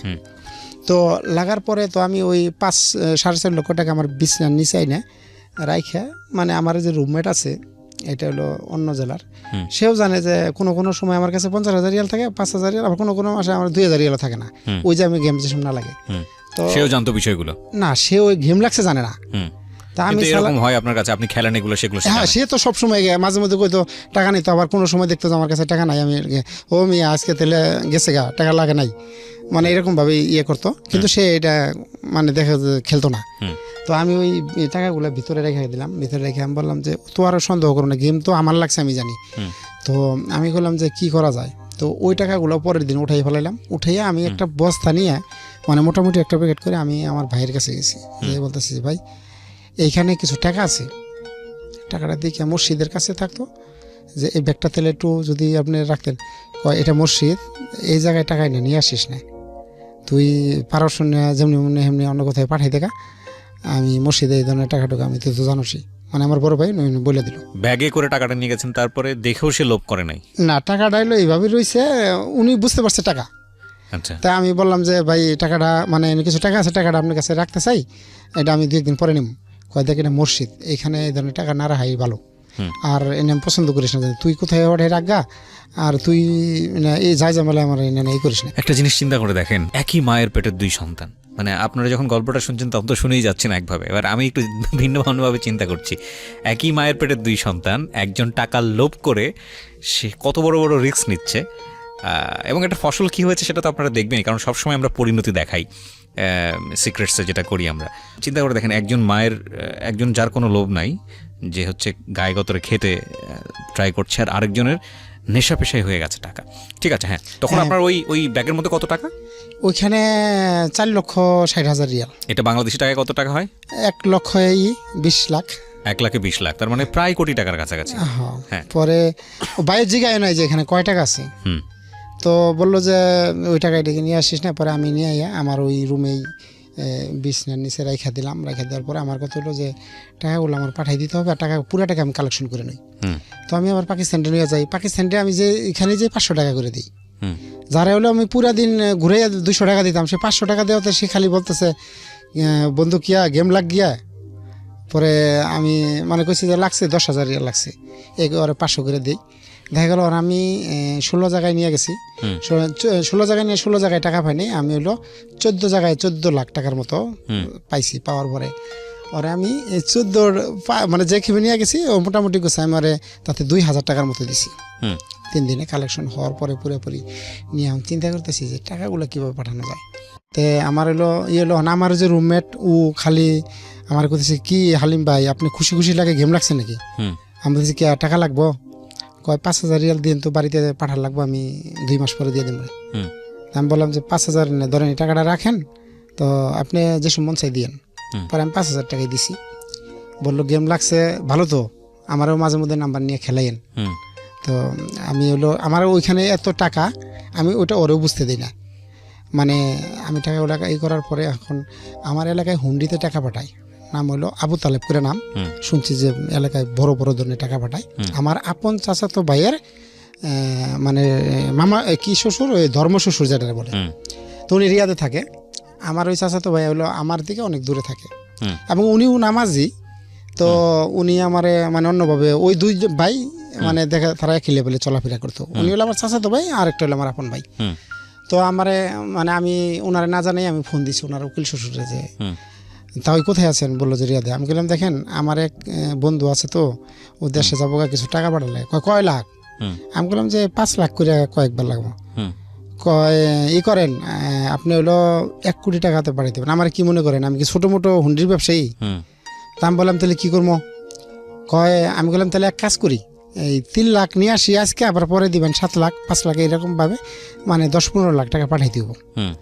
কয় আপনি 2 কোটি পারেন 3 কোটি পারেন, আজকে টাকা দিবেন, আপনি হলো কালকে সকালে আপনি টাকা বাড়িতে পৌঁছে যাবেন, আপনি টেনশন করেন না। এই টাকাটা কিভাবে পাঠায় ওনারা? ওর এমনি রিয়াল দিয়ে ও হলো দেশ বাড়ির থেকে হলো বাংলা টাকা দিয়ে দেয়। ও মানে ও জাস্ট ক্যাশ বুঝে নিয়ে ওখানে বলে দেয় যে এটা টাকাটা দিয়ে দাও। হ্যাঁ টাকাটা, হ্যাঁ ওটা হুন্ডি বলে এই হিসাবে। মানে মাঝখান থেকে যেটা হলো আপনারা যখন টাকাটা পাঠাতেন এই টাকাটা গভর্নমেন্ট একটা পার্সেন্টেজ পেতো বা একটা করতো, সেটা বন্ধ করে দেওয়া, সেটা হলো ওইভাবেই করে। আর ওরা আমাদের কাছে বেশি নেয়, ওরা হলো 500 রিয়াল বেশি নেয়, ওটা ওদের লাভ থাকে। আর গভর্নমেন্ট তো আসলে ব্যাংকের মাধ্যমে পাঠাইলে ইয়ে করে। তো আমি ওই পাঠানোর পরে 3 লাখ রিয়াল যে সময় ওর কাছে আমি দিয়ে যাই, মানে আমি 3 লাখ রিয়াল দিয়ে ওরা ট্রাই করতেছি যে আসলে কেমন ব্যবসায়ী হয়েছে। 3 লাখ দেওয়ার পরে ফোন দিছি বাড়িতে, যে বাড়িতে টাকাটা দিব আমার বড় ভাইয়ের কাছে, মার কাছে ফোন দিছি, মা তো টাকা হলো ইয়ে করছি, হুম। পাঠাইছি, 3 লাখ টাকা দিয়ে যাবো আমাকে। হুম। কয় সমস্যা নাই, এত টাকা 3 লাখ টাকা তুমি তো কোনো সময় টাকা পাঠাও না এরকম, মানে আমি 20,000 টাকা দিতাম না। তা আমি ই করছি, করার পরে 2 দিন চলে যায়, মানে আমি টাকাগুলো আরও নিয়ে টাকা নিয়ে আমি বাড়িতে ফোন দিয়ে টাকা দিয়ে জানাই। হুম। তো ওনার ফোন দিয়ে ওনার ফোনটা বন্ধ। হুম। ফোন বন্ধ হইলে পরা মানে আমি এটাও জানি যে ভাই বিশ্বাস করেন সৌদি আরবে যারা কাজ করে বাঙালি এমনও আছে যে 100 টাকার জন্য এত বদমেশি করে আমার চোখের সামনে দেখা, মানে 100 টাকার জন্য এত বাটপারি বিদেশে। আমার লাইফে আমি হয়তো যে পথে আছি কিন্তু তারপরে আমার চোখের সামনে দেখছি। মানে আমার কাছে এতটাই লাগলো যে উনি ফোন বন্ধ করলো। পরে আমার যে চাচাতো ভাই আছে ওনারে ফোন দিলাম, ওনার নাম নাসির ভাই, যে মানে কি 3 লাখ টাকা দেওয়ার পরের কাহিনী এটা? হ্যাঁ উনি ফোন বন্ধ, বাড়িতে টাকা দেয় নাই তো, মানে 60 লাখ টাকা বাংলাদেশি টাকায়? না তাহলে বাংলার 3 লাখ টাকা দিয়ে ওনার ট্রাই করছি। ও মানে বাংলাদেশে 3 লাখ টাকা পৌঁছাবে কিনা? আমার কাছে তো টাকা আমি তো টাকা পাঠাবো না দেয়, মানে কইছে 5 লাখ 7 লাখ। আমি কিন্তু সৌদি আরবের সম্বন্ধে জানি যে বাঙালিরা মানে আমিও বাঙালি, ওটা ছোট করে না যে 100 টাকার জন্য মিছা কথা কয়। আচ্ছা। তো আমার হলো যে উনি কেমন হুন্ডির ব্যবসায়ী হয়েছে, মানুষের কাছে শুনছি যে উনি বড় বড় ব্যবসায়ী। তো আমি আমার চাচা ফোনটা বন্ধ হওয়ার পরে আমার মারে ফোন দিয়েছি, কয় না কই তো টাকা নিয়ে আসে না। আমি বললাম যে টাকা নিয়ে আসে নাই, তাহলে ঠিক আছে। আমি ওনার ফোনটা বন্ধ পাইয়া আমি ফোন দিছি হলো আমার চাচাতো ভাইয়ের কাছে, যে নাসির ভাই আমি তো আপনার ওই যে শ্বশুরের কাছে টাকা দিয়েছি 3 লাখ। 3 লাখ টাকা তুই কই বলি, আর টাকা তার কাছে দিয়ে আমার কাছে ফোন দিবি না? আমি বললাম হ্যাঁ ফোন তো বন্ধ। কয় আরে হ্যাঁ তো ব্যবসায় ধরা খাইছে, হ্যাঁ হলো কে বলে কারা টাকা ই করছে। আমি বললাম যে আপনি একটু ভালো করে দেখেন, চন্ন মাধ্যমে যোগাযোগ করে। কয় তুই টাকা কই পেলি? আমি বললাম যে টাকা কই পেয়েছি, এটা অন্যজনের টাকা। কয় যে ই করিস না, তুই আমার কাছে বলে দিবি না যদি সে অস্বীকার করে বহে।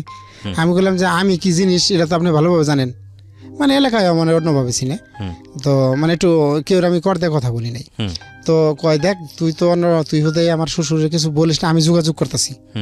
পরে উনি অন্য মাধ্যমে যোগাযোগ করে বলছে যে আপনি টাকা দিয়ে গেছে, যে উনি 15,000 রিয়াল দিয়ে গেছে, সৌদির আর 500 টাকা বেশি দিয়ে গেছে, 500 রিয়াল।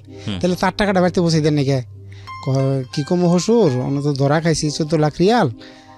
ধরা খাওয়ার পরে আমি ওই টাকা নিয়ে আমার একটু ঝামেলা আছি, টাকাটা দিতেছি কয়েকদিন পরে। আপনি ওরা চিনেন, আপনার তো রিয়াদে থেকে আপনার ধরে নেব, আপনি অন্যকে আপনি একটু দায়িত্ব নেন। তো মানে আমারে ফোন দিল চাস্তে ভাই, দেখ টাকা আমারে জানাই দিছ, টাকা তোর মার যাব না, টাকা তোর হইলো ওই ই করবো, তাই তুই আমার কাছে নিবি। হ্যাঁ বললাম আপনি কয়টা বেতন পান, আপনি 3 লাখ টাকা আপনি কয়দিনে দিবেন? আর আমার 3 লাখ টাকা বড় কথা না, ও ফোন বন্ধ করলো গে, আমি রিয়াদে গেতেছি এখনই। পরে আমার ভাই হলো দেখতে যে আমি হ্যার কথা শুনি নাই, আমার হলো ইয়েরে দিয়ে ফোন দিছে, আমার ভাই ফোন দিছে। আমার বড় ভাই যে আছে দেশে, উনি হলো বিদেশ করে চলে গেছে। তো চলে যাওয়ার পরে বড় ভাই আমার মিস কল দিতেছি, আমার বড় ভাইয়ের কাছে উনি ফোন দিছে, ভাই কি হয়েছে রে, ওই আবুলের কাছে কি টাকা দিছস? আমি বললাম যে ভাই কিছু টাকা পাঠাইছি। কয় তুই টাকা দিবি তাহলে নাসিরের কাছে হুনে দিবি না? আমি বললাম যে না সমস্যা নাই। কয়েকক্ষণ টাকাটা নিয়ে হ্যাঁ হলো এমনি ব্যবসায় ধরা খাই বলে রয়েছে, ঝামেলা করিস না, টাকা দিব নাসিরে, তুই আমার কাছে নিবি টাকা, অন্য আর কোনো ভেজাল টেজাল করিস না বিদেশের বাড়িতে। তো আমার মনে এতটাই এলো যে 3 লাখ টাকা ধরো, 3 লাখ রিয়াল আমার কাছে সমস্যা না, আমার রুমে টাকা ভরে রয়েছে। তা আমি এখন কীভাবে টাকাগুলো পাঠাই? তো আমি হলো ব্যাংকে গেছি, ফ্রেনির একটা লোক আছে ব্যাংকে কাজ করে, এবি ব্যাংকে, আরব ন্যাশনাল ব্যাংকে। তো আমি মাঝে মধ্যে টাকা পাঠাইতাম আমার একটা বড় ভাইয়ের ছেলেরে, আমি লেখাপড়ার খরচা দিতাম, অন্তত অন্য কেউ না দিলে ওরে খরচাটা দিতাম। তো ও ব্যাংকে যেয়ে ওই টাকা পাঠাইতাম তার কাছে, মাঝে মধ্যে ওনার সাথে আমার সুসম্পর্ক হইতো, সুসম্পর্ক ছিল। উনি আমার জিজ্ঞেস কি ভাই ব্যাংকে যাওয়ার পরে কি সমস্যা কি? আমি বললাম একটা বিষয় কথা বলতে চাইছিলাম। কয় কি? আমি বললাম টাকা পাঠাম ভাই। কয় কি কয় লাখ? আমি বললাম কয় লাখ বলতে একটু বেশি টাকা, এটা আমার না, আমার এক বন্ধু আছে তো ওই যে শুনছেন না ওখানে থাকে, সে হইলো ওই দেশে মানে মাজরা এগ্রিকালচার যেটা ওই যে কৃষি কাজ করে, এটা বিক্রি করছে বেশ কিছু টাকা, ওই টাকাগুলো দেশে পাঠাই দিব। এখন সে পাঠাইতে পারতেছে না, তার আখামা নাই, মানে ওই আখামার একটা থাকে ওটা বৈধতা, ওইটা নাই, এই জন্য টাকাগুলো আমার কাছে বলতেছে পাঠাই দিতে হইব। আর মিয়া 20 টাকা পাঠাবেন, আপনি টাকা নিয়ে আহেন। আমি বলতাম যে ভাই আসলে মজা করেন না। কয় আসলে কত টাকা পাঠাবেন? আমি বললাম পাঠাবো। কয় আমার কি দিবেন? আমি বললাম কি আপনার কয় কোটি টাকা পাঠাইলে কত দিতে হইব? কয় আপনি আমার খুশি করবেন। আমি বললাম ভাই শুনেন, তার নাম হলো রাকিব। বললাম রাকিব ভাই যে আপনার আমি 10,000 রিয়াল দিব, আপনি আমার 1 কোটি টাকা পাঠিয়ে দিতে পারবেন? পরে কয় আপনি আমার সাথে কি ফান করতেছেন? আমি বললাম না আসলে আমার টাকা পাঠাই দেবো, ও হলো প্রবলেম করেছে। মানে আমি একটু মিথ্যে বলছি যে ও হলো ওর তখন ফ্যামিলি। আপনার কাছে সব মিলিয়ে কত টাকা? 13.5 লক্ষ সৌদি রিয়াল। ওই এটা আমার ইয়ে পরে রয়েছে, মানে আমার মাঝে মাঝে বুক গরম হয়ে যেতেছে, ওই টাইমে গরম হয়ে যাচ্ছে, টাকাগুলো আমি কি করি মানে এরকম ভাবে। মানে এমন ব্যাপারটা হয়ে গেছে এরকম যে পাখি আধার পেয়েছে ঠিকই কিন্তু গিলতে পারবেন না। আমি সরি টু সে, মানে আমার ফিলিংটা এরকমই হচ্ছে। ঠিক একটা কথাই আছে যে power is nothing without control. আপনার কাছে যে শক্তি থাকবে সেই শক্তির উপরে যদি আপনার নিয়ন্ত্রণ না থাকে তাহলে সেই শক্তি আপনার জন্য ক্ষতিকর হতে পারে। হ্যাঁ, সুতরাং ওই ততটুকুই গেলা উচিত যতটুকু আপনার পেটে হজম করতে পারবে, এটা মুরব্বীরা বলেন আর কি। যাই হোক, বলেন। তারপরে হলো ওই টাকাটা নিয়ে ওনার সাথে কথা হইলো। এখন আমি ওইভাবে ভাবি যে ভাই 1 কোটি টাকা পাঠাইলে একা আমাদের বলছে যে না, আপনি এই সন্ধ্যায় আপনার বন্ধুরা নিয়ে আমার বাসায় যাবেন। আচ্ছা, আপনাকে আমি বলি, আপনি তো এত টাকা কখনোই একসাথে দেখেন নাই, সুতরাং আপনার ওই জায়গাটা থেকে এত বিচার টাকা বুদ্ধি দেখি করা, নাই বলতে না, ওটা তো আমার টার্গেট ছিল আসলে, আমার একটা টার্গেট অ্যাচিভ হয়ে গেছে। জি তো সাধারণত যেটা হয়, মানে আপনি যা করেছেন সেই গল্পটা এখানে জি, জি, বলবেন, কিন্তু আমার কিছু যে জিনিস জানার জি, জি, সে কারণে অবশ্যই, প্রশ্নটা অবশ্যই। করছি। আপনার তো মনে হয়েছে যে এত টাকা একবারে পাঠানোটা রিস্কি হবে, বাড়িতে লোকজন কি কাকে পাঠাবো, কার জি, জি, ঠিকানায় জি, পাঠাবো, আপনি প্ল্যান করছিলেন কি বাংলাদেশে পাঠিয়ে দিবেন? না, আমার প্ল্যানটা ছিল যে আমি হুন্ডিতে প্রায় 1 কোটি টাকার মতো পাঠিয়ে দিব। হ্যাঁ। ওই বারে 5 লাখ 6 লাখ করে ওর কাছে দিব, বাড়িতে পৌঁছাবো আবার দিয়ে যাবো, বাড়িতে পৌঁছাবো আবার দিয়ে যাবো। কার কাছে সেটা? এটা হলো ওই আবুল যে আছে, ওই বাড়িতে টাকাটা রিসিভ করবে? বাড়িতে দিবে আমার আব্বা, আমার হলো আম্মার কাছে। আপনার আব্বা টাকাটা রিসিভ করবে? হ্যাঁ, আমার আব্বা, আমার আম্মা, আমার বড় ভাই আছে। আমার হলো যে টার্গেট হলো যে বড় ভাইয়ের কাছে কিছু দিবো, এর কাছে দিবো। বিষয়টা হলো বড় ভাই আবার ওটা ব্যবসা করে, ওটার গাড়িটারে আছে, তো এইভাবে টাকাগুলো দিব। আমার কথা হলো যে আমার ফ্যামিলি তো আমার টাকা হাত দিবে না, আমার এতটাই ভালোবাসে। মানে ওনারা কি জানতো যে আপনি এত টাকা পেয়েছেন? না, উনি 3 লাখ টাকা যে সময় আমার মার কাছে বলছে যে দিয়ে যাবে, মা এভাবে বলছিল যে তুমি তো বাজান 20-30 হাজার টাকার উপরে টাকা দাও না, তুমি এত টাকা কই পেলে? আচ্ছা, তার মানে ওনারাও ইনফর্ম ছিল না? না। তাহলে এখানে একটা চিন্তার বিষয় আছে। চিন্তাটা হচ্ছে যে আপনি 1 কোটি টাকা যদি আপনি এইভাবে পাঠানো শুরু করেন তাহলে তো ওনাদের মাথা খারাপ হয়ে যাওয়ার কথা, এক। জি। সো এখানে আপনার একটা ভয়ের ব্যাপার আছে। আর 2 নম্বর হচ্ছে যে আপনি টাকাটা যেহেতু আপনার কাছে পেয়েই গিয়েছেন, তখন তো আপনি খেলা এজেন্টগিরি ছেড়ে দেননি, ছেড়ে দিয়েছেন না? না, ওটা তো আমার হলো ওই 4-5 দিনের ব্যবধান, আবার হলো 15 দিন পর খেলা। আচ্ছা, তো তারপরে এই 15 দিনের মধ্যে এই ঘটনাগুলো ঘটতেছে। এই 5-6 দিনের মধ্যে এই কামটা। এই টাকাটা আপনি তো চাইলে সৌদিতেই আপনি স্টোর করতে পারতেন, যে কোনো জায়গায় গোপন করতে পারতেন, আপনি সেটা কেন করেন নাই? আমি আসতেছি, আপনি যে প্রশ্নটা করছেন, সৌদিতে স্টোর বলতে মানে সৌদিতে আজনবীর নামে কোনো কিছু কিনারি নাই, সৌদি কফিলের নামে কিনতে হবে, ওইটার মালিকানা হবে। আর আমার টার্গেট ছিল, কফিল মানে হচ্ছে আপনার যে মালিক তার নামে কিনতে হবে? হ্যাঁ, তার নামে আপনি নিজে থেকে কোনো কিছু করতে পারবেন না? না না, এটা যারা মানে বাঙালি আছে বা অন্য আজনবী আছে, ওরা হলো কি ওর নামে সৌদি আরবে কোনো জিনিস কেনার ইয়ে নাই, ওইটা হলো ওই দেশের নামে কিনা, নিজের নামে কোনো প্রপার্টি করতে কোনো পারবেন কিছু কিনার হলো রুল নাই। ব্যাংক অ্যাকাউন্ট হবে না, কিচ্ছু হবে না? ব্যাংক অ্যাকাউন্ট হবে, সেটা হলো কফিলের ওরাকা দিয়া পেপার, কফিলের ও যদি অনুমতি অনুমতি দেয়, ও যদি জিম্মা নেয় তাহলে হবে। হ্যাঁ, এবং টাকা পয়সা হ্যান্ডেলিং করতে গেলে বড় ধরনের বিগ অ্যামাউন্ট ওইটাতে আদান প্রদান হলে কফিলের পেপার লাগবে, ও সাইন করে দিবেন হলে হবে। হ্যাঁ, টাকাগুলো আমার। তো এই টাকাগুলো আপনি তো অন্য কোথাও গোপন করে রাখতে পারতেন। অন্য কোথায় গোপন আমি কোথায় রাখবো? আমার টার্গেট হলো যে যেহেতু টাকাগুলো বাংলাদেশে পাঠানো মাত্রই আমি চলে যাব, এবং আমি যে যে স্বপ্ন দেখছি এগুলো পূরণ করব। সাথে করে নিয়ে আসা সম্ভব ছিল না? সাথে করে নিয়ে 30,000 রিয়ালের উপরে বিমানে ওইটা আনার কোনো অনুমোদন নাই। 30,000 সৌদি রিয়াল ওইটা সাথে আনা যাব। আর বেশি আনলে আপনার বেশি আনলে ওইটা হলো ওই দিতে হবে, যে এটা কারণ দর্শাইতে হবে যদি জব্দ হয়। আপনি পেলেন? হ্যাঁ। তো পরে আমি লটারিটা পুরোপুরি অবৈধ, আমি যেটা বুঝলাম যে সব জায়গাতে এটা একটা অবৈধ খেলা। সব জায়গায় অবৈধ বলতে এটা তো হচ্ছে সেটা ঠিক আছে, কিন্তু গভর্নমেন্ট থেকে পারমিশন নাই, যে কারণে এই টাকাগুলো নিয়ে সমস্যা। গভর্নমেন্ট থেকে অনুমোদন নাই, কিন্তু এটা দেখা যায় যে সৌদি আরবে সব জায়গায় খেলা হয়, মানে আরব কান্ট্রিতে সব জায়গায়, অ্যাটলিস্ট এটা বাংলাদেশেও বিভিন্ন জায়গায় আপনি নেটে সার্চ দিলে দেখতে পারেন মাসে 2 বার খেলা হয়। আচ্ছা, ঠিক আছে, বলেন তারপর কি করলেন আপনি? তারপরে ওইটা যে সঙ্গে আমি করলাম, যে ভাইয়ের সাথে করলাম যে ভাই তেলে আসলেই সন্ধ্যায় তুমি তোমার ওই বন্ধুরে নিয়ে আসো, মাজরা যেহেতু বিক্রি করছে। কোন ভাইয়ের সাথে কথা বললেন? ওই যে ব্যাংকের রাকিব ভাই। হ্যাঁ, উনি হলো টাকা 1 কোটি টাকা পাঠিয়ে দিবে। আচ্ছা, এই রাকিব ভাইয়ের সাথে পরিচয়টা কিভাবে আপনার? ওই ব্যাংকে আমি মাঝে মধ্যে আমার ভাতিজার নামে ওই টাকা পাঠাইতাম, ও পড়াশোনা করতো। হ্যাঁ। তো ও এখনও অনার্সের 3য় বর্ষে। ওনার সাথে উনি বললো যে সন্ধ্যায় আসো, সন্ধ্যায় এসে কথা বলো, এত টাকা যেহেতু সন্ধ্যায় আসলে তারে কোথায় পাবো, আমি তো মিথ্যা বলছি না, সে থাকে অন্য জায়গায়, সে থাকে হলো এই আবার ডিস্ট্রিক্টে। তো ওরেও আমি শেয়ার করি নাই আমি এত টাকা পাইছি। আমি ওরে নাম্বারটা দিতে পারতাম, ও নাম্বার দিলে ও টাকার মালিক হইতো। ও আমার বলতো যে এরকম কোনো যদি নাম্বার হয় দোস্ত আমার নাম্বার দিবি। আমি ওইটা মনে দিয়ে করছি যে না, এত নাম্বার আমি কারো দিব না এটা। তো যাই হোক, তো এটা হলো সন্ধ্যায় নিয়ে যেতে বললো, আমার ফোন দিতেছে। তো আমি এখন কি বলবো, আমি গেছি যাই বলছি ভাই আসলে উনি আসতে পারে নাই, একটু সমস্যা আছে। এখন টাকাগুলা উনি কালকে নিয়ে আসবে সকালে, তাহলে কী করা যায়? কয় আপনি এক কাজ করেন, এখানে যেই বাংলাদেশি যারা আছে, ইন্ডিয়ান শরিকাদের রুট যারও দেয় 300 রিয়াল বেতনে কাজ করে, ওদের কার কার আকামা আছে, মুর্শিদ কোম্পানি কার কার আকামা আছে, ওদের আকামা নিয়ে আসবেন। এক একটা আকামা দিয়া আপনার একটা আকামায় সর্বোচ্চ যত টাকা পাঠাইতে পারবেন, তো ওইটা আমি পাঠিয়ে দিব। আপনি লোক সংগ্রহ করেন, আমিও করি। তো আমি ওনারে 10,000 রিয়াল কেস দিয়ে আসলাম বাসায়, সৌদির 10,000 রিয়াল, বাংলাদেশে 2 লক্ষ টাকা। তো উনি বললো যে, উনি আমার রাত্রে আবার ফোন দিল বাসায় যাওয়ার পরে যে, আরে ভাই আমি পাইছি 3 জন লোক, আপনি দেখেন। ওই আরও আমি শরিকার লোকের যে মানে রুদা, আমি বললাম যে ভাই তুমি কবে পাইছো? বললো যে 6 মাস। আমি বললাম তোমার আকাম হয়েছে? কয় হয়েছে। আমি কই তোমার আকামাতে কিছু টাকা পাঠাইতে পাই, একটু ইয়ে করে। আমি 300 রিয়াল দিমুনি। কয় ভাই সমস্যা নাই, তাহলে কোন সময় যাওয়া লাগবো? আমি কই তুমি কোন সাইডে ডিউটি করো? যে তাহলে একটু 10টার সময় একটু ব্যাংকে আইসো। এরকমভাবে আমি 5 জন নিয়ে গেছি, টোটালিভাবে 16 জন এবং ওই যে ব্যাংকের যে ম্যানেজার আছে, ওরা খামা দেও, মানে ওই যে রাকিব ভাই, ওরা খামা দেও আমার পাঠিয়ে দিছে টাকাগুলা আমার এই অ্যাকাউন্টে, 2টা অ্যাকাউন্টে টাকাগুলা। আমরা 3 দিন নাগাছি টাকাগুলা পাঠাইলাম। তাতে এই বাংলা টাকা 2,66,00,000।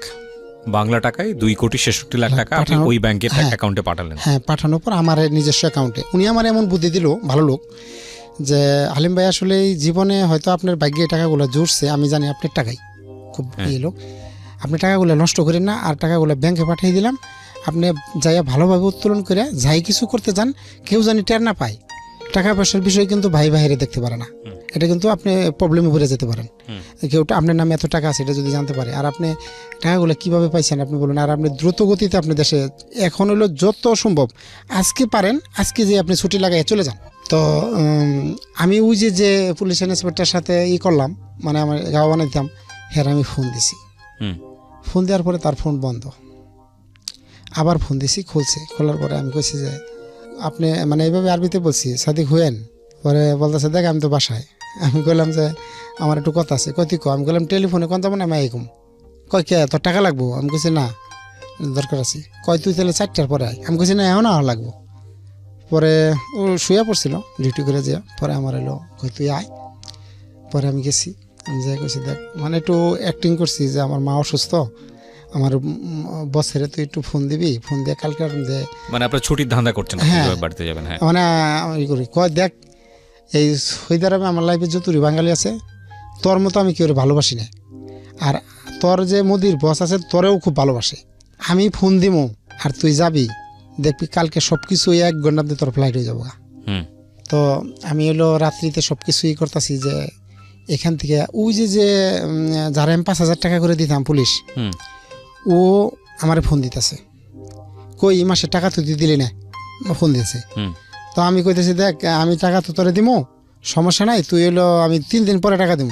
কয় 3 দিন পরে দিবি, আবার 1 মাসের পরে কথা কবি। আমি কইছি না 3 দিন পরে তোরে দিব না, সামনের খেলে তোর আমি বাড়াই দিব। এই কথা করার পরে কয় সমস্যা নাই। পরে আবার ওরে চিন্তা করলাম যে আবার এই 5,000 টাকা নাকি আবার ঝামেলা করবো। পরে ওরে আবার আমি আধা ঘন্টা পরে ফোন দিয়ে কইছি তুই কোনে আসো। আমি যাই ওরে 6,000 টাকা দিয়ে এলাম। দিয়ে এরপর পরে কইছি যে দেখ আমার কাছে টাকা ছিল না, আমি অন্যজনের কাছ থেকে তোর আইনা দিলাম। কয় তাহলে 1,000 টাকা বেশি দিলি কে? আমি বললাম যে 1,000 টাকা বেশি দিলাম, তুই আগামী খেলায় 1,000 টাকা কম নিবি।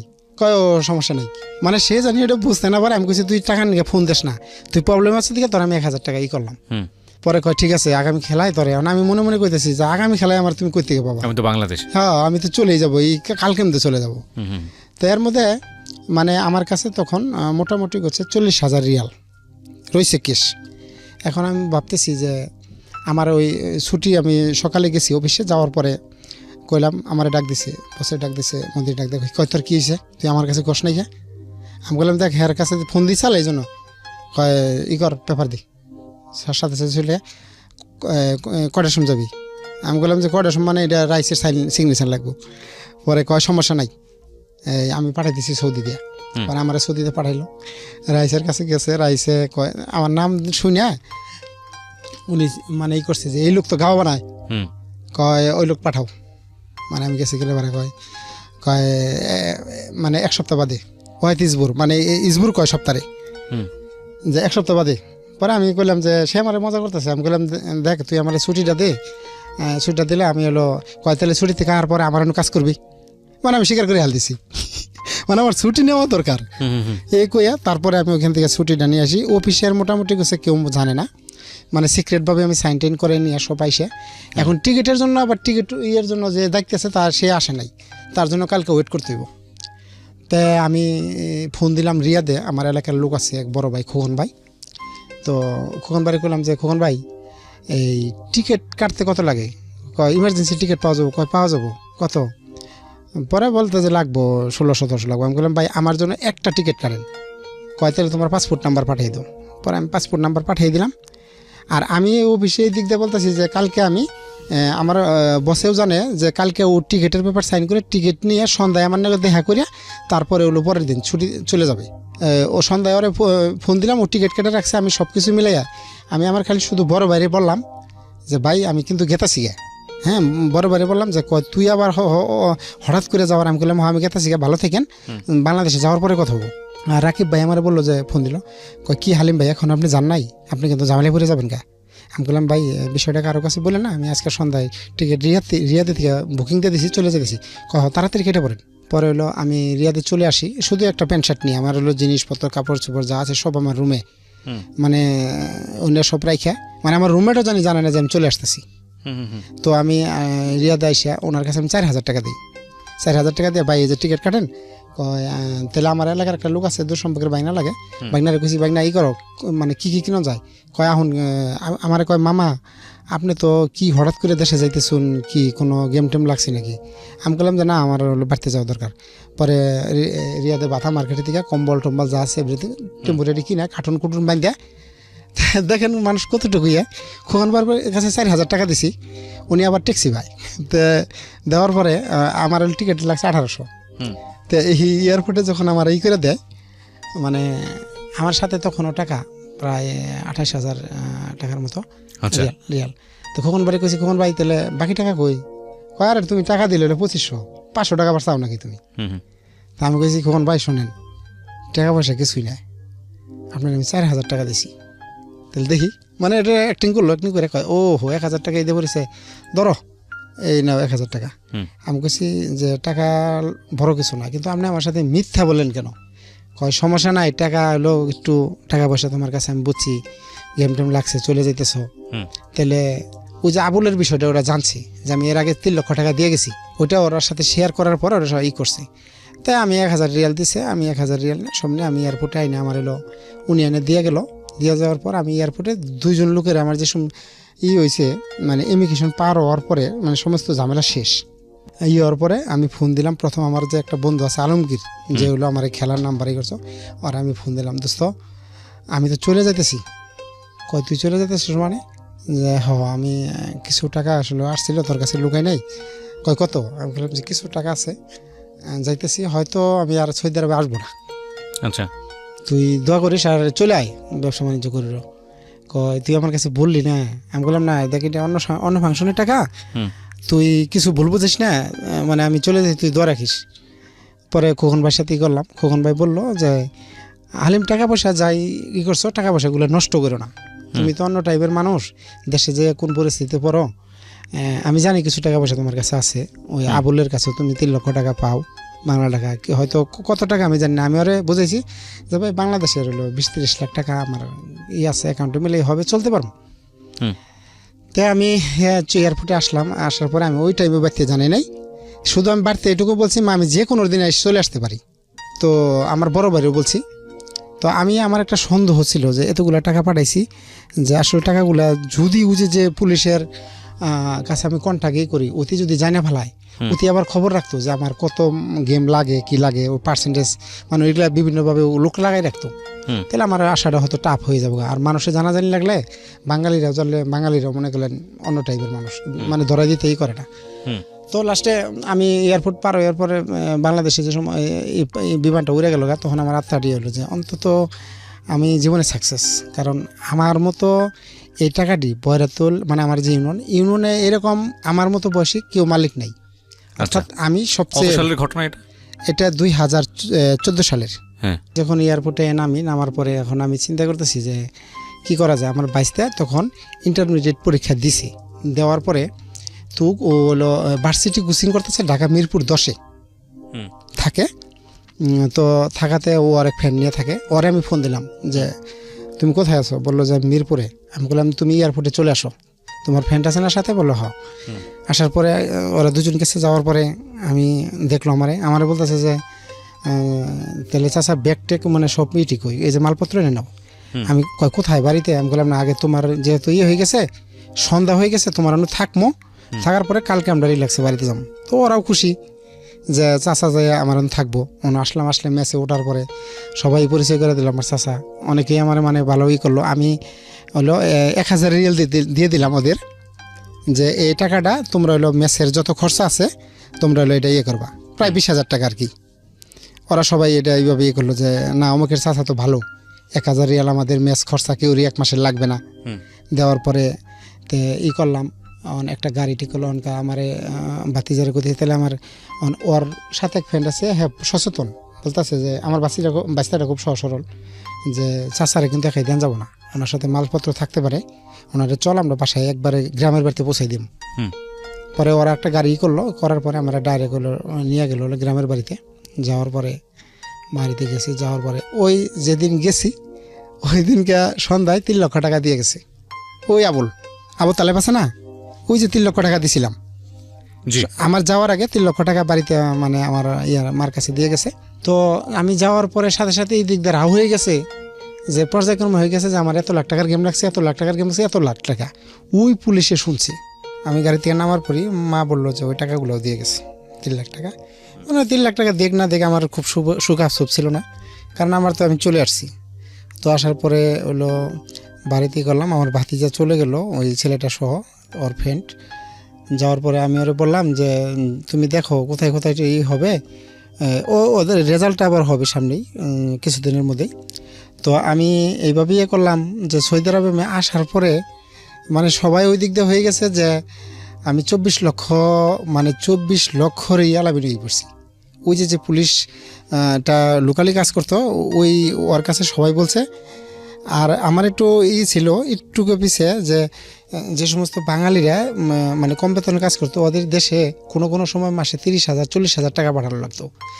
আমার ওই যে পুলিশ ইন্সপেক্টর একটা সুযোগ দিছিল, ওরই একটা ফ্রেন্ড আছে যে এই ঋণের মাধ্যমে যে 5,000 রিয়াল লাগবে, ওইটা হলো ওই কিস্তি হিসাবে দেওয়ার ব্যবস্থা আছে। তা আমার একটা লোকের সাথে পরিচয় করাই দিছিল যে তোর যদি কোনো কাছের লোক থাকে যাস, আমার কথা কইলেই সে হইলো ওই মাস হিসাবে ওই 5,000 টাকা 5,000 রিয়াল লাগবে এবং প্রতি মাসে 1100 টাকা কিস্তি হিসাবে দিয়ে দিবে, এরকম লোক। আমি ওইখানে কমপক্ষে 10-12 জনের টাকা উঠাই দিয়েছিলাম আমি মাসুল হইয়া, 5,000 10,000 এরকম রাখতো। তো আমি চলে আসার পরে ওই দেশের যে রুল আছে যে ওরা ভাবছে যে চলে গেছে গা, তাহলে সে জামিনদার আছে। ওই দেশের নিয়ম হলো যে জামিনদার যদি মেন যে টাকা উঠেছে জামিন যদি সে না দেয় তাহলে জামিনদারে টাকা দিতে হবে। আমি চলে আসার পরে ওরা টাকা টুকা দেয় না, যে সেই চলে গেছে জামিনদারে ধরবো, যে জামিনদার তো নাই। ওরা ওই দিক থেকে কিস্তিগুলো দেওয়া বন্ধ করে দিছে। এর মধ্যে একটা দোকানে ওই মানে 4,000 রিয়াল পাইতো, আমি হলো 4,000 একটা লোকে পাইতো। আমি ওই দোকানদারের পাশে একটা দোকানদার আছে, আমি বলছি ভাই আমি তো একটা কাজে গেতেছি রিয়াদে, তো এই টাকাটা ওই নাম হইলো ফয়সাল, যে এই ফয়সাল করে ছেলেটারে ও নতুন আসছে, এই টাকাটা যেন ওরে দিয়ে দেন। ওই দোকানদার মনে মনে বুঝা ফেলাইছে যে আমার খুশি যে ও তো হারাবো না, ওই টাকাটা ওই ছেলের কাছে পৌঁছে দেয় 4,000 রিয়াল। আচ্ছা, তো না দেওয়াতে সে ছেলেটা কিছুদিন যাবৎ নতুন গেছে। তো আমারই পার্শ্ববর্তী একই থানায় পার্শ্ববর্তী ইউনিয়নে পাশাপাশি একটা লোক আছে জাফর করে নাম। জি, চলে আসার পরে তো ছেলেটা পাগল হয়ে গেছে যে হালিম ভাই এত মাসে মানে এত টাকা নিয়ে গেল, আমার 4,000 রিয়াল কেন দিয়ে গেল না? কিন্তু পাশের দোকানদারের যার কাছে টাকাটা আমি দিয়ে গেছি, কিন্তু ওই টাকাটা সে আর ফেস করে নাই। আচ্ছা, তো ফেস না করাতে ওই জাফর যে আছে আমার পার্শ্ববর্তী ইউনিয়ন, সে বলছে হ্যাঁ অমক জাফরের কাছে গেছে, যাই বলছে যে এই ঘটনা, সে তো অমক ইউনিয়নে আমি তার বাড়ি চিনি। ও আর বাড়িতে ফোন করছে যে জাফর ভাইকে বাড়িতে গেলে ওই হালিম ভাইকে বাড়িতে নিয়ে যাব, আর হ্যাঁ খুব ভালো মানুষ, গেলে হালিম ভাইকে বাড়ি থেকে টাকা দিয়ে দিব। তো আসলে খোঁজ করতে করতে করতে করতে ওরা জাফরের বাড়িতে গেছে। হুম তো জাফরের বাড়িতে গেছে, যাওয়ার পরে জাফরের ওয়াইফে কইছে হ্যাঁ আমরা চিনি অমুক জায়গায় বাড়ি, বহেরাতুল, সখীপুর বহেরাতুল বাড়ি, হুম তো সমস্যা নেই নিয়ে যান যাবো। তো সখীপুরে আইসে ওই দিন একটা ফুটবল খেলা ছিল উপজেলায়, হুম যে ওইখানে বহেরাতুলের মানুষ খেলা দেখতে আসে, হুম সম্ভবত সেও আসতে পারে বা তার আশেপাশের লোকজনও আসতে পারবো, চলো ওইখানে নিয়ে যাবো। তো ওর বাপের ওইখানে নিয়ে আসার পরে মানে এলাকায় এরকম কিছু লোক আছে যারা হইলো মানে নেতৃত্ব দেয়। আমি বলতে এইভাবেই বলি, উনি একটা ইয়ের সেক্রেটারি, একটা ইয়ের দলের, হুম তো এই মূল দলের একটা সেক্রেটারি তখন। তো উনি দেখতে দেখতে উনি বলছে উনি পরিচিত মুখ, এই যে বহেরাতুলের মানুষ, জি বহেরাতুলের মানুষ দেখাই দেওয়ার পর যে হালিম করে ওকে চিনেন, উনি তো আমার ভালোভাবেই চিনে। একটা সময় আমি ছাত্র রাজনীতি করতাম, তখন ওনারা অনেক সিনিয়র, হ্যাঁ চিনি, হ্যাঁ তো অমুক দিন আগে আসছি, যে তাহলে এদিকে আসেন।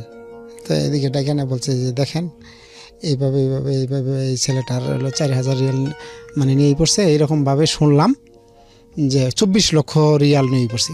তো উনি ক্যালকুলেটারটা হিসাব করে বইয়া 24 লক্ষ কত টাকা হয়, মানে উনি মোটামুটি হিসাব করছে যে প্রায় 3 কোটি টাকা আর 3.5 কোটি টাকা। অমুকের ছেলে 3.5 কোটি নিয়ে পড়ছে, আর আমরা এইভাবে বসে থাকছি, বসে রইলাম। এই করেন আপনি আমার বাসায় চলেন।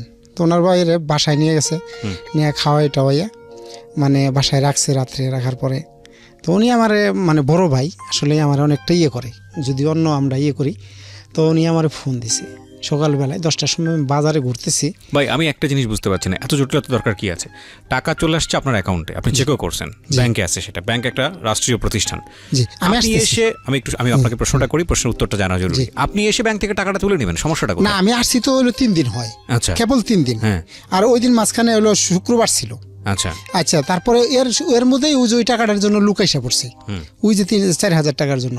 তো ওই লোকই করছে ওই বাসারে খাওয়াইয়া, বাসায় সেটা খাওয়াই টাওয়াইয়া সকালে 10টার সময় আমার ফোন দিছে যে হালিম কোথায় রে, আমার নাম্বার অন্যজনের কাছে, যে আমি তো বাজারে, কয় আমার সাথে একটু দেখা কর। উনি পার্টি অফিসে নিয়ে গেছে, ওনাদের একটা অফিস আছে। তুই আসলে আমাদের ছোট ভাই, তুই বড় হ, এটা আমি চাই। তাহলে কিছু কিছু বিষয় আছে যে আমাদের তো কিছু শেয়ার করতে হয় নাকি, তোরা সেভ করবো কি, আমরাই তো, মানে এগুলো আলটিমেটলি এলাকায় রটনা হয়ে গেছে হ্যাঁ এবং হ্যাঁ, আপনি যে আমি বিপদে পড়ে অলরেডি এতটি টাকা নিয়েই পড়ছি। তো আমি বললাম যে ভাই আমি বুঝলাম না। কয় দেখ আমি এমন মানুষ, আমরা জানি, আমাদের কানে আমরা যাই কিছু করি। বললো তুই এইভাবে এত এত টাকা নিয়ে আসেন। আমি বললাম কি আবল তাবল কথা বলতেছেন। বলতেছে দেখতে চাস নতুন একটা ছেলে বিদের গেছে, তারও 4,000 রিয়াল তুই নিয়ে পড়ছিস, তার বাবার আসছে, আমি নিয়ে আসেন। তা আমি তো জানতাম না যে ওনার বাসায় রয়েছে, অলরেডি নিয়েই পড়ছে। ফোন করলো, সাথে সাথে আইসো, আইয়া বললো জমকের বাপ। তখন আমি মানে বললাম যে হ্যাঁ আমি তো ফয়সাল, সে আমার ছোটো ভাই, ঠিক আছে। কিন্তু তার বাপে বললো যে দেখো বাজান, আসলে তোমাদের অবস্থা ভালো শুনছি, তোমার ভাইটাই বিদেশ থাকে, তাহলে আমার হলো বাংলাদেশের প্রায় 80,000 টাকার মতো, এই টাকাটা নিয়ে আমার হতে। আমি বললাম দেখেন এই টাকাটা আমি দিয়ে আসছি, যদি সে না দেয় তাহলে আমি টাকাটা দিয়ে দিব। এখন ওরা বলতেছে এই মুহূর্তে দিতে হবে, এখন এই মুহূর্তে দিব। এইরকম আরো 10 জনের কমপ্লেন আসছে, ওই লোক বলতেছে, মানে ও মানে পেটে হাত দিয়ে কথা বলতেছে যে আমাদের কাছে 10 জন আছে, হ্যাঁ না ফোন টোন দিতেছে, মানে এগুলো সাজাইছে তারা। হ্যাঁ মানে ওই মুহূর্তে বলতেছে এইটা তো আরো 10টা আছে, তাই আমি ওই 80,000 টাকা দিয়ে দিতাম। আমি দেখতেছি যে টাকাটা কি আপনি নিয়েছেন 80,000 টাকা? 80,000 টাকা তো ওই যে আমি দিয়ে আসলাম, যে দোকানদারের কাছে যে এই টাকাটা পৌঁছে দিও, ওই টাকাটা ওই দোকানদার দেয় না, ও বুঝতে পারছে আমি আর বুঝতে পেরেছি। ওকে হ্যাঁ। তো আমি টাকাটা আমি চিন্তা করলাম যদি আমি টাকাটা দিয়ে দিই তাহলে তো আরো 10 জন ওরা কি করতেছে এটা আমার মাথায় খেলছে। তো আমি এইভাবে বলছি না, আমি সৌদি আরবে ছুটিতে আসছি, আমি চলে যাব, আমার টাকা যদি দিতে আমি ওইখানে দেবো। আর আমি চাচারে বললাম চাচা আমি আপনার 80,000 টাকা শুনেন, আমি যদি বাংলাদেশে না যাই, আপনি বিদেশ না যাই, আপনি টাকা নিয়ে যাবেন আমার কাছ থেকে, আর ওরা দেয়া ফয়সালের আমার একটু কথা বলতে বলবেন। কয় ঠিক আছে। পরে ফয়সালের সাথে সাথে ফোন দিলাম, কি ফয়সাল? কয় ভাই আপনি আমার এত হেল্প করছেন, আর আপনি, আমি বললাম শোনো অমুক দোকানদারের কাছে টাকা দিয়ে গেছি, তুমি মোবাইলটা নিয়ে যাও। মোবাইল নিয়ে যায়, হ্যাঁ রিসিভ কথা বলে না, লোকটা নোয়াখালীর। তা আমি বললাম যে তুই কথা না বললি, আমি হয়তো সৌদি আরবে তুই মনে করছো আমো না, দেখি কি হয়, কিন্তু আমি ওর টাকা, আমি বললাম ফয়সাল তোমার টাকা আমি দিয়ে দিতেছি, তোমার আব্বারে তোমার এখন টাকা লাগবে, কিন্তু তুমি ওদের সাথে শেয়ার করতে পারবো না মাতবরের কাছে। কয় যে ঠিক আছে। আমি বললাম চাচা আপনি তাহলে এক কাজ করেন, আপনি এখন নিটালে সুখীপুর উপজেলা যান গা, আমি এদিক দিয়ে আসতেছি। এখন ওই যে আমার যে বড় ভাই ওনারা ধরলো না, ও টাকা এটা আমাদের নিয়ে মিট করতে হবে, আমাদের সামনে মিট করতে হবে, আমরাই করছি, আপনি এইভাবে যাবেন কেন? পরে আমার এক স্বাস্থ্য ভাই আছে, হায়দার করে নাম, বললো যে হালিম মানুষ কি বলছে জানি না, টাকা পয়সা যদি আনতে পারে 80,000 টাকা বড় কথা না, এখন তুই যদি টাকা আইনেই থাকস বা এরকম হয়েই থাকে, ওরা কিছু টাকা খাবার নিয়ে হইতেছে কথা কয় দিয়া থাপ করে দিয়ে দিই ই কর 20,000 টাকা দিই, 4 জন যেহেতু ই হয়েছে, তুই যদি এরকম কিছু ইয়ে থাকস তো এলাকায় সেফটির দরকার আছে। আমি বুকার মতো বাড়িতে যাই 20,000 টাকা আমার স্বাস্থ্য ভাইয়ের কাছে দিয়ে দিলাম। ওরা ওই 1 টাকায় ওই মুরব্বীরে দেয় নাই। আমি মুরব্বীরে কইছি, মুরব্বী আপনি তাহলে টাকা নিয়ে যান, কিন্তু ওদের অনুপস্থিতিতে। পরে আমি অনুপস্থিতিতে তার যাইয়া 50,000 টাকা দিয়ে দিছি ওই মুরব্বীর কাছে। দেওয়ার পরে ওদের 20,000 টাকা দেওয়া লাগলো আমার। আমি কইছি 50,000 টাকা দিলাম, বাকিটা আপনি শেয়ার করতে পারবেন না, আরও 30,000 টাকা যদি দেওয়া লাগে আপনি আমার কাছে নিয়ে যাবেন, কিন্তু ওদের কাছে বলবেন না। ঠিক আছে, মুরব্বী খুব ভালো মানুষ, চলে গেল। আর ওরা 20,000 টাকা মিলে দিলে খাওয়ার পরে। এখন 2 দিন পরে আমি হলো ব্যাংকে, মানে আমি একটু নার্ভাস ফিল করতেছি, তো আমি নিজে হলো ব্যাংকে গেছি। ব্যাংকে যাওয়ার পরে ব্যাংকে থেকে যে সময় আমি চেক দিছি, আমার চেকটা রিটার্ন দিছে। হ্যাঁ, কত টাকার চেক দিয়েছিলেন? না, চেক দিছি অল্পই, কত? 75,000 টাকা। মাত্র 75,000 টাকা? হ্যাঁ, দেওয়ার পরে বলছে, তার আগে নিশ্চিত হয়েছিলেন যে আপনার ব্যাংকের অ্যাকাউন্টে টাকাটা আছে? হ্যাঁ, পুরো টাকাই আছে। তো যাই হোক, বলতেছে ভাই আপনি আব্দুল হালিম। পরে আমার সাইটে বসাইলো, বসানোর পরে বললো যে কি করেন আপনি? আমি বাইরে ছিলাম। বললো যে আপনার অ্যাকাউন্ট তো একটু ঝামেলা আছে, এটা হলো বাংলাদেশ ব্যাংকে যোগাযোগ করা লাগবে। ওই বিচারে বললো। তো বলার পরে আমি কইছি যে কে কোনো সমস্যা? কয় না, কোনো সমস্যা না, একটা টাকা পাঠাইলে এখন তো দেশের অবস্থা অন্যরকম হয়ে গেছে, তারপরে আপনি টাকাটা পাঠাইছেন সৌদি আরব থেকে, সরকার কিছু অন্য কিছু মনে করছে যে আপনি কোনো ইয়েটিএর সংগঠনের সাথে জড়িত কিনা। এটা ব্যাংক কর্তৃপক্ষ আপনাকে বলছে? উনি ওই লোকটাই বলতেছে, কিন্তু ওই লোকটারে বললাম, ওই লোকটাকে ব্যাংক কর্তৃপক্ষ? হ্যাঁ, একটা ব্যাংক। তো এটা বলার পরে আমি বললাম যে তাহলে ঠিক আছে, আমি যোগাযোগ করি। কয় এর মধ্যে আমার বাড়িতে একটা নোটিশ আসছে। সেখানে আমার কারণ দর্শাইতে বললো যে আপনি কিভাবে টাকাগুলো হলো উপার্জন করছেন। পরে আমি ঢাকায় চলে আসলাম। আমার এক লিডার আছে, মানে আমি ওই সময়টা রাজনীতি করতাম ওনার সাথে, উনি বাংলাদেশ সুপ্রিম কোর্টের একজন আইনজীবী, নাম বলতেছি না কোনো কারণে। তো উনি আমার পরামর্শ পুরো ডিটেল শুনলো, শোনার পরে বললো, মানে সব বললেন ওনাকে, লটারি টটারি করে পাইছেন? হ্যাঁ, পুরো ডিটেল শুনলো। শোনার পরে বললো দেখো, মানে সত্যিকার অর্থেই এটা এমন সিচুয়েশনে বাংলাদেশের অবস্থাটা অন্যরকম, আর পরিবেশটা আমাদের কুলে নাই। অনেক টাকাই অবৈধ টাকা বৈধ করা যায়, যেহেতু তুমি টাকাটা ব্যাংকের মাধ্যমে পাঠাচ্ছ, তোমার টাকাটা বৈধ। এখন যদি এটা এরকম কিছু মনে করা থাকে, তাহলে তুমি এক কাজ করো, আপাতত আমার এই নাম্বারে ফোন দিবা না, আমি তোমার অন্য একটা নাম্বার দিতেছি, এই নাম্বারে আমার সাথে যোগাযোগ করবো, আমি দেখতেছি অন্যভাবে চ্যানেল আলাপ করে কিছু করা যায় কিনা। আমারে এই ব্যাংকের অফিসারে আমারে কল দিছে এতে যে ই করুন, আপনি এই বিষয়টা নিয়ে আপাতত কারোর সাথে শেয়ার করবেন না। তো আমি বলছি ভাই শেয়ার করবো না মানে? কয় হ শেয়ার করবেন না, শেয়ার করলে আপনি ঝামেলায় পড়বেন। এদিকে এলাকাতে এরকম হয়ে গেছে, জমকের ছেলে 3 কোটি টাকা মেরে নিয়ে পড়ছে, আর পুরো এলাকার রটনা রটে গেছে। ওই সৌদি আরবে চলে গেছে। সৌদি আরবে আমার ভাই শুনছে, তো ভাই শুনে ওইদিকে কানকানে আমার ভাইয়ের কাছে গেছে যে আপনার ভাই ওই পুলিশে বলে গেছে ওই লোকালে, তোর ভাই এত টাকা নিয়ে গেল, আমার কিছু টাকা নিয়ে গেল, একসাথে ব্যবসা করছি। ওই লোকালি পুলিশ যে এটা করা ঠিক হয়েছে, মানে আমার স্বাস্থ্য ভাইও শুনলো যে ও টাকাগুলো এইভাবে নিয়ে গেছে। তো নিয়ে যাওয়ার পর মোটামুটি যাই ওই এলাকায় যাওয়ার পরে আমার ঢাকায় হইলো, আমি গেলাম, গেলে পরে আমার ভাই বলাইলো যে তাহলে যা এইখানে আয়। গেলাম, যাওয়ার পরে বললো যে দেখ এইখানে ব্যাংকের যে বর্তমানে যেটা ইয়ে মনে করছে, এটা তোরে হয়তো সন্দেহ করছে তুই জঙ্গি সংগঠনের কোনো সদস্য কিনা, এরকম ব্যাংক মনে করছে।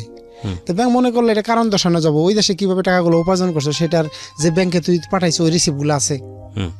এর মধ্যে মাঝখানে আমি বসা অবস্থায় আমার ব্যাংক কর্মকর্তা একজন ফোন দিল, ফোন দিয়ে বলতেছে যে ভাই আপনি বিষয়টা কারোর সাথে শেয়ার করবেন না, আপনার জন্য ভালো হবে, আমি আপনার সলিউশন দিব কিভাবে আগানো যায়। তা আমি বললাম যে ঠিক আছে। তো আমি বললাম ভাই আমার জিজ্ঞাসা যে কে ফোন দিয়েছে, আমি বললাম ভাই এই ঘটনা ওনার সাথে আমি শেয়ার করলাম। কয় যে উনি তোর এত ফোন দেয় কে রে, ঘটনাটা কি? উনি তো ফোন দেওয়ার কথা না রে, তুই তো আচ্ছা তুই কর, আজকেও জাগা, যাওয়ার পরে তোর নাকি আমি রাত্রে কথা বলতেছি। তো উনি আমার একটা প্রস্তাব দিছে, প্রস্তাব দিলে পরে আমি একটা চ্যানেলে কথা বলছি, এটা হলো 50-50 যা আছে অর্ধেক টাকা কন্ট্যাক্ট করে টাকাটা উঠানো যাবে। এই চ্যানেলটা কোন চ্যানেল? ব্যাংকের চ্যানেল? হ্যাঁ, ব্যাংকের চ্যানেল, কর্মকর্তারাই। হ্যাঁ, উনি একটা চ্যানেল আছে, ওই মাধ্যমে যে অ্যাকাউন্টগুলো বাংলাদেশে 1430টা অ্যাকাউন্ট জব্দ আছে, তার মধ্যে বলে আমারটা আছে। মানে উনি বললো যে এই কথাটা আপনাকে ব্যাংক কর্মকর্তা বলেছে, যে ব্যাংকে আপনি রেখেছেন সেই ব্যাংকের? না না না না, ভাই আলাপ করছে অন্য একটা চ্যানেলে। আচ্ছা, মানে উনি একটা আপন ভাই? আপনার আপন ভাই? না, তাহলে আমার রাজনীতিক বড় ভাই। রাজনীতির বড় ভাই বলছে উনি সুপ্রিম কোর্টের আইনজীবী। আচ্ছা, তো উনি একটা চ্যানেলে আলাপ করছে, করার পরে বলছে যে হ্যাঁ এরকম তো আছে, তে সমস্যা নাই, ওই লোকটার সাথে কথা বলেন, যদি 50-50 হয় আমি সিস্টেম করে ওটা যা আছে ওটা উঠাই দিব। তা আমার ভাই প্রস্তাব দিল যে এত করছো, কষ্ট করে টাকাগুলো রেছ, তারপরে হলো 50-50 টাকা দেওয়া লাগবো, তো তুই কি বলস? আমি 3 দিন সময় নিলাম, যে ভাই 3 দিন সময় নেওয়ার পরে তো আমার এর মধ্যে আমার ফ্যামিলি মানে সবাই মানে ভাই ওরা সবাই নার্ভাস যে কি টাকাটুকু নিয়েছে, কি এক ঝামেলায় পড়ে যাবো গা, মানে শুনতেছি টাকা উঠাইতে পারবি না, কি এক সমস্যা, এটা নিয়ে মানে আমার ফ্যামিলিতে হলো। এলাকাতে যারা ওই যে টাকাগুলো নিয়ে 20,000 টাকা ছিল ওরা আরও বেশি এইভাবে ধরলো। তো আমার আব্বা একটু মানুষ, নার্ভাস মানুষ, আমার আব্বা বললো যে এক কাজ কর, এলাকায় তখন আমাদের নিজস্ব লোকই অন্যরকম হয়ে গেছে, তাহলে বিয়ে তো করানি লাগবো, তাহলে তোরে এই মানে অমুকের মেয়ের দিয়ে তোরে বিয়েটা করাই ফেলে, আমাদের এলাকায় একটা লোকালিটি একটা শক্তি হবে, আর ওদের যে বংশ আছে সব কিছু মিলেই মানে ওরা পারফেক্ট, এইখানে এলাকায় আর কেউ কথা বলতে পারবে না, আর ওরা অন্য একটা করে সংগঠন করে যে তাতে তোর জন্য শেপ হবে ভবিষ্যতে। তো আমি বললাম যে না, আমি আবার ওই মেয়ের সাথে ফোনে কথা বলতাম, প্রচুর কথা বলতাম। তো কথা বলার পরে ওর মেয়ের চাচা আবার আমার সৈনিকে জব করে, তো ওর সাথে মানে ওনার ওয়াইফের সাথে কথা বলতাম। তো ওনার ওয়াইফে বলতো যে না, আপনি আপনার বয়সের সাথে ও তো অনেক ছোটো। তো যাই হোক, তারপরে কথাবার্তা বলাতে মেয়ে আমার প্রতি এতটাই দুর্বল ছিল, আমি টাইম পাসিং করতাম, ও আসলে মনে করতো যে আমি ওরে পথে লাইক করি। তো আব্বা বলতো যে না, তুই তো এটা পছন্দও করছো, মনে হতো কথাও বলছস। তা আমি বললাম আব্বা এইগুলা ঝামেলার দরকার নাই, এনার থেকে উঠে নেই, ভালো ফ্যামিলিতে জাপাই গেছে পরে বিয়ে করবো, এনে আমার আগে উঠতে দেন। আব্বা বলতে দেখ, বাজারে গেলে ওই যে ওরা হলো আবারও বলে কবে বলে কোনো কারো লোকে বলে টাকা পায়, এটা সালিশ বহাবো এইভাবে। তা আমার যে দাদা শ্বশুর আছে উনি হলো বণিক সমিতির সভাপতি বাজারের, তার নাতিন যদি বিয়ে করে আসতে ওই বাজারে গিয়ে কথা বলতে পারবো। তাই আমার একটা উকিল শ্বশুর আছে, মানে মামা বলতাম, উনি আমার বললো যে বিয়ে করার পরে ওনার এই দিতে উকিল, আমি উকিল দেবো প্রমিস করে রাখছি। তো উনি আমার বললো যে বিয়ে তো করতেই হবে, তোমার রাজনৈতিক একটা পরিচয়, টাকা যে জিনিসটা দরকার তোমার সেটা হয়েছে, এটা যেভাবে উঠানো যাবে। তো এই তোমার আব্বা যেটা বলছে এটা বিয়ে করলে তোমার সমস্যা কি? আমি বললাম মামা অনেক ঝামেলা আছে, এগুলা জানেন না। পরে হুট করে ওরা বিয়ে করে এক রাইতে বিয়ে ঠিক করে ফেলাইলো, এবং মেয়ের মায় রাজি হয়ে গেছে যে মেয়ের জামাই নামে অমুকের ছেলে এত টাকা আনছে, আর এনু মেয়ে দিলে আমার সমস্যাটা কি, আমরা তো মানে লাকি। এই করে পরে এক রাইতে ওরা কোনো না করে রাজি হয়ে গেছে। আমি অনেকটা চেষ্টা করছি যে এই ঝামেলা থেকে মুক্ত হয়ে পরে আমি বিয়েটা করবো। তো ওইটা এক রাইতে কাবিন করে ফেলাইলো। কাবিন করে ফেলানোর পর আমার ওই ভাই, রাজনৈতিক ভাই, উনি বললো যে এই অবস্থায় তুমি বিয়ে করো না, বিয়ে করলে তুমি একটা এদিক সেদিক করে নাও, তারপরে বিয়ে করো। তারপরে বললাম যে ভাই বিয়েটা তো করছেন, হ্যাঁ, তারপর আগান সামনের দিকে। তারপরে হলো জায়গার মধ্যে বিয়েটা হলো কাবিন হয়ে গেল, মানে কাবিন হওয়ার পরে ওরা ডেট দিল যে বিয়ে। আমি বললাম যে না, এখন না, পরে আমি ঝামেলাগুলো শেষ করি, তারপরে বিয়ের অনুষ্ঠান করবো। তারপরে আগালাম ওই বিষয়ে ঢাকা গেলাম। ঢাকা যাওয়ার পরে আবারও ভাই আমার নিয়ে বললো যে টাকা হলো 50 কম দিব, ওইখানে যা আছে 366 এক পাওয়া যাবো, 166 নিয়ে যাবে, মানে কমে আছে, মানে 2,66,00,000 জায়গায় 1,66,00,000 হারা নিয়ে যাবে, আমার হলো 1 দিবে। এই 1,66,00,000 কে নিবে আপনি জানেন না? না, উনি যারাই কথা বলছে উনি হলো পাবে। তো আমি বললাম যে ভাই, কয় আমি রাজি নাই। কয় তুই এক কাজ কর, সৌদি আরব কি কোনো অকারেন্স করছো, তুই আমার সাথে লুকাবি না। আমি বললাম যে না ভাই, টাকা কি এরকম লটারির, কোনো খুন খারাপি কোনো কিছু করাস না। তো আমি গেছি না। কয় আমার মতো একটা বুদ্ধি আছে। কয় কি? সৌদি আরব চলে যা, ছুটি যে কদিন আছে, বিয়ে শাদী করছো, এভাবে থাক, দেশের প্রেক্ষাপট পরিবর্তন হবে, তোরা চলে আসতে বলবো, চলে আসবি, 1 টাকাও খরচা দিতে হবে না, তোর অ্যাকাউন্টে টাকা তোর কাছেই থাকবে, টাকা আমরা ওটা নিয়েই করবো। ওটা যেভাবেই কষ্ট করতে হবে, কয়েকটা দিন অপেক্ষা করো, মানে কয়েকটা দিন, কয়েকটা বছর, এই সময়টায়। যে আমাদেরই থাকলে আমার একটা ফোনিয়া নাপ ছিল, আর আমরা তখন অন্যরকম হয়ে গেছি। এটারে তুই আমার কাছে আসস, এমনও হতে পারে যে তুই আমার কাছে আসার কারণে তোর লাইফটা শেষ হবে, আমার লাইফটা শেষ হয়ে যাবো, বিভিন্ন মিডিয়া টিডিয়া এটার অন্যভাবে করবো। তুই এইটা ভাব, আর যদি এটা ভাবস তাহলে তোর ভাবির সাথে কথা বলিস। তো এই করার পরে বাড়িতে এসে বসলাম। আমার বড় ভাই বললো যে না, এই অবস্থায় যদি টাকাগুলো কোনো উত্তোলন হয় আমরা সুষ্ঠু প্রয়োগ করতে পারবো না। তো প্রয়োগ করতে পারবো না কেন? অমুকের নাতিন বিয়ে করছি, তারপরেও ঝামেলা হবে। পরে বললো না ঠিক আছে, তাহলে এখন দেখ কীভাবে ওঠানো যায়। তো আমারই শ্বশুরবাড়ির একটা ব্যাংকে চাকরি করে, উনি ছোটো কর্মকর্তা, উনি আমারে শুনছে। শোনার পরে উনি আমার ডাক দিছে।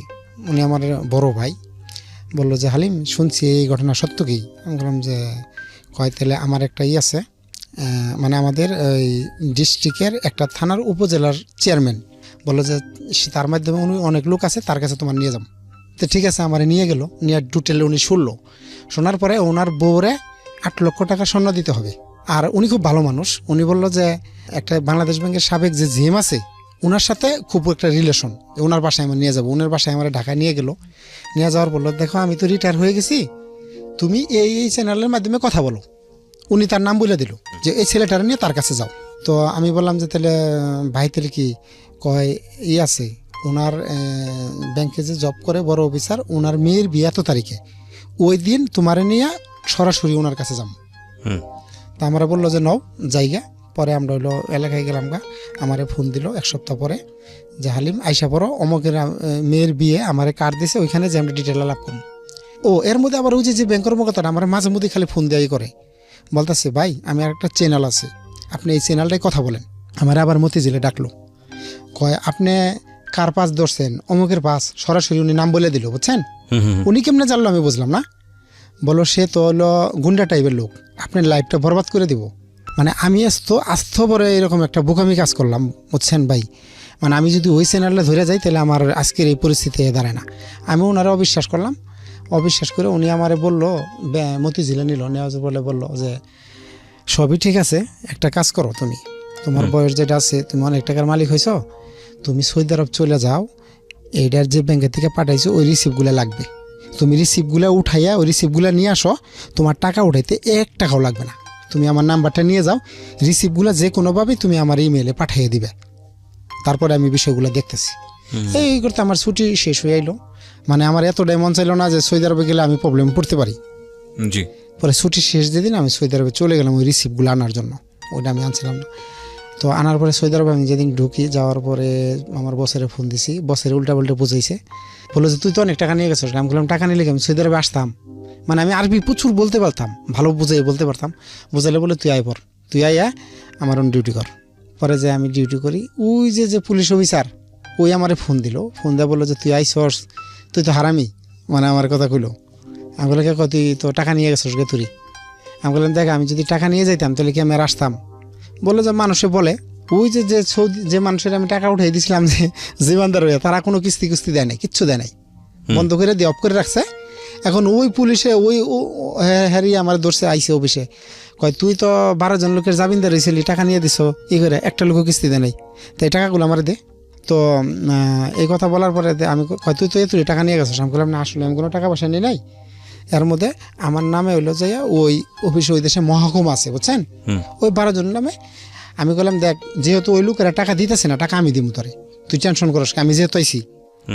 আমি বড় ভাইয়ের সাথে কথা বললাম, বড় ভাইরে বললাম ভাই এখন তো আমি রিসিপ্টগুলো ব্যাংকে করতে উঠে দিয়েছি, এর মধ্যে যে রাকিব বাইরে যে টাকাগুলো পাঠাইছিলাম উনি ওইখান থেকে ট্রান্সফারে অন্য জায়গায় চলে গেছে। তো ওনার আমি যে ফোন দিলাম, বলে যে সমস্যা নাই, ওইখানে একটা মাছরি আছে, আমার পরিবারতে মাছরি ডিউটি করে মিশরি, তুমি ওর নাকি যাও, ওর সাথে কথা বলো, বললে সমস্ত রিসিপ্টগুলো দিব, বাই করে দেবো, রিসিপ্টগুলো দিলে তোমার যেভাবে লাগে ওইভাবে দিব। তো উনি ফোন করে দিছে, বললো যে তুমি কালকে আসো।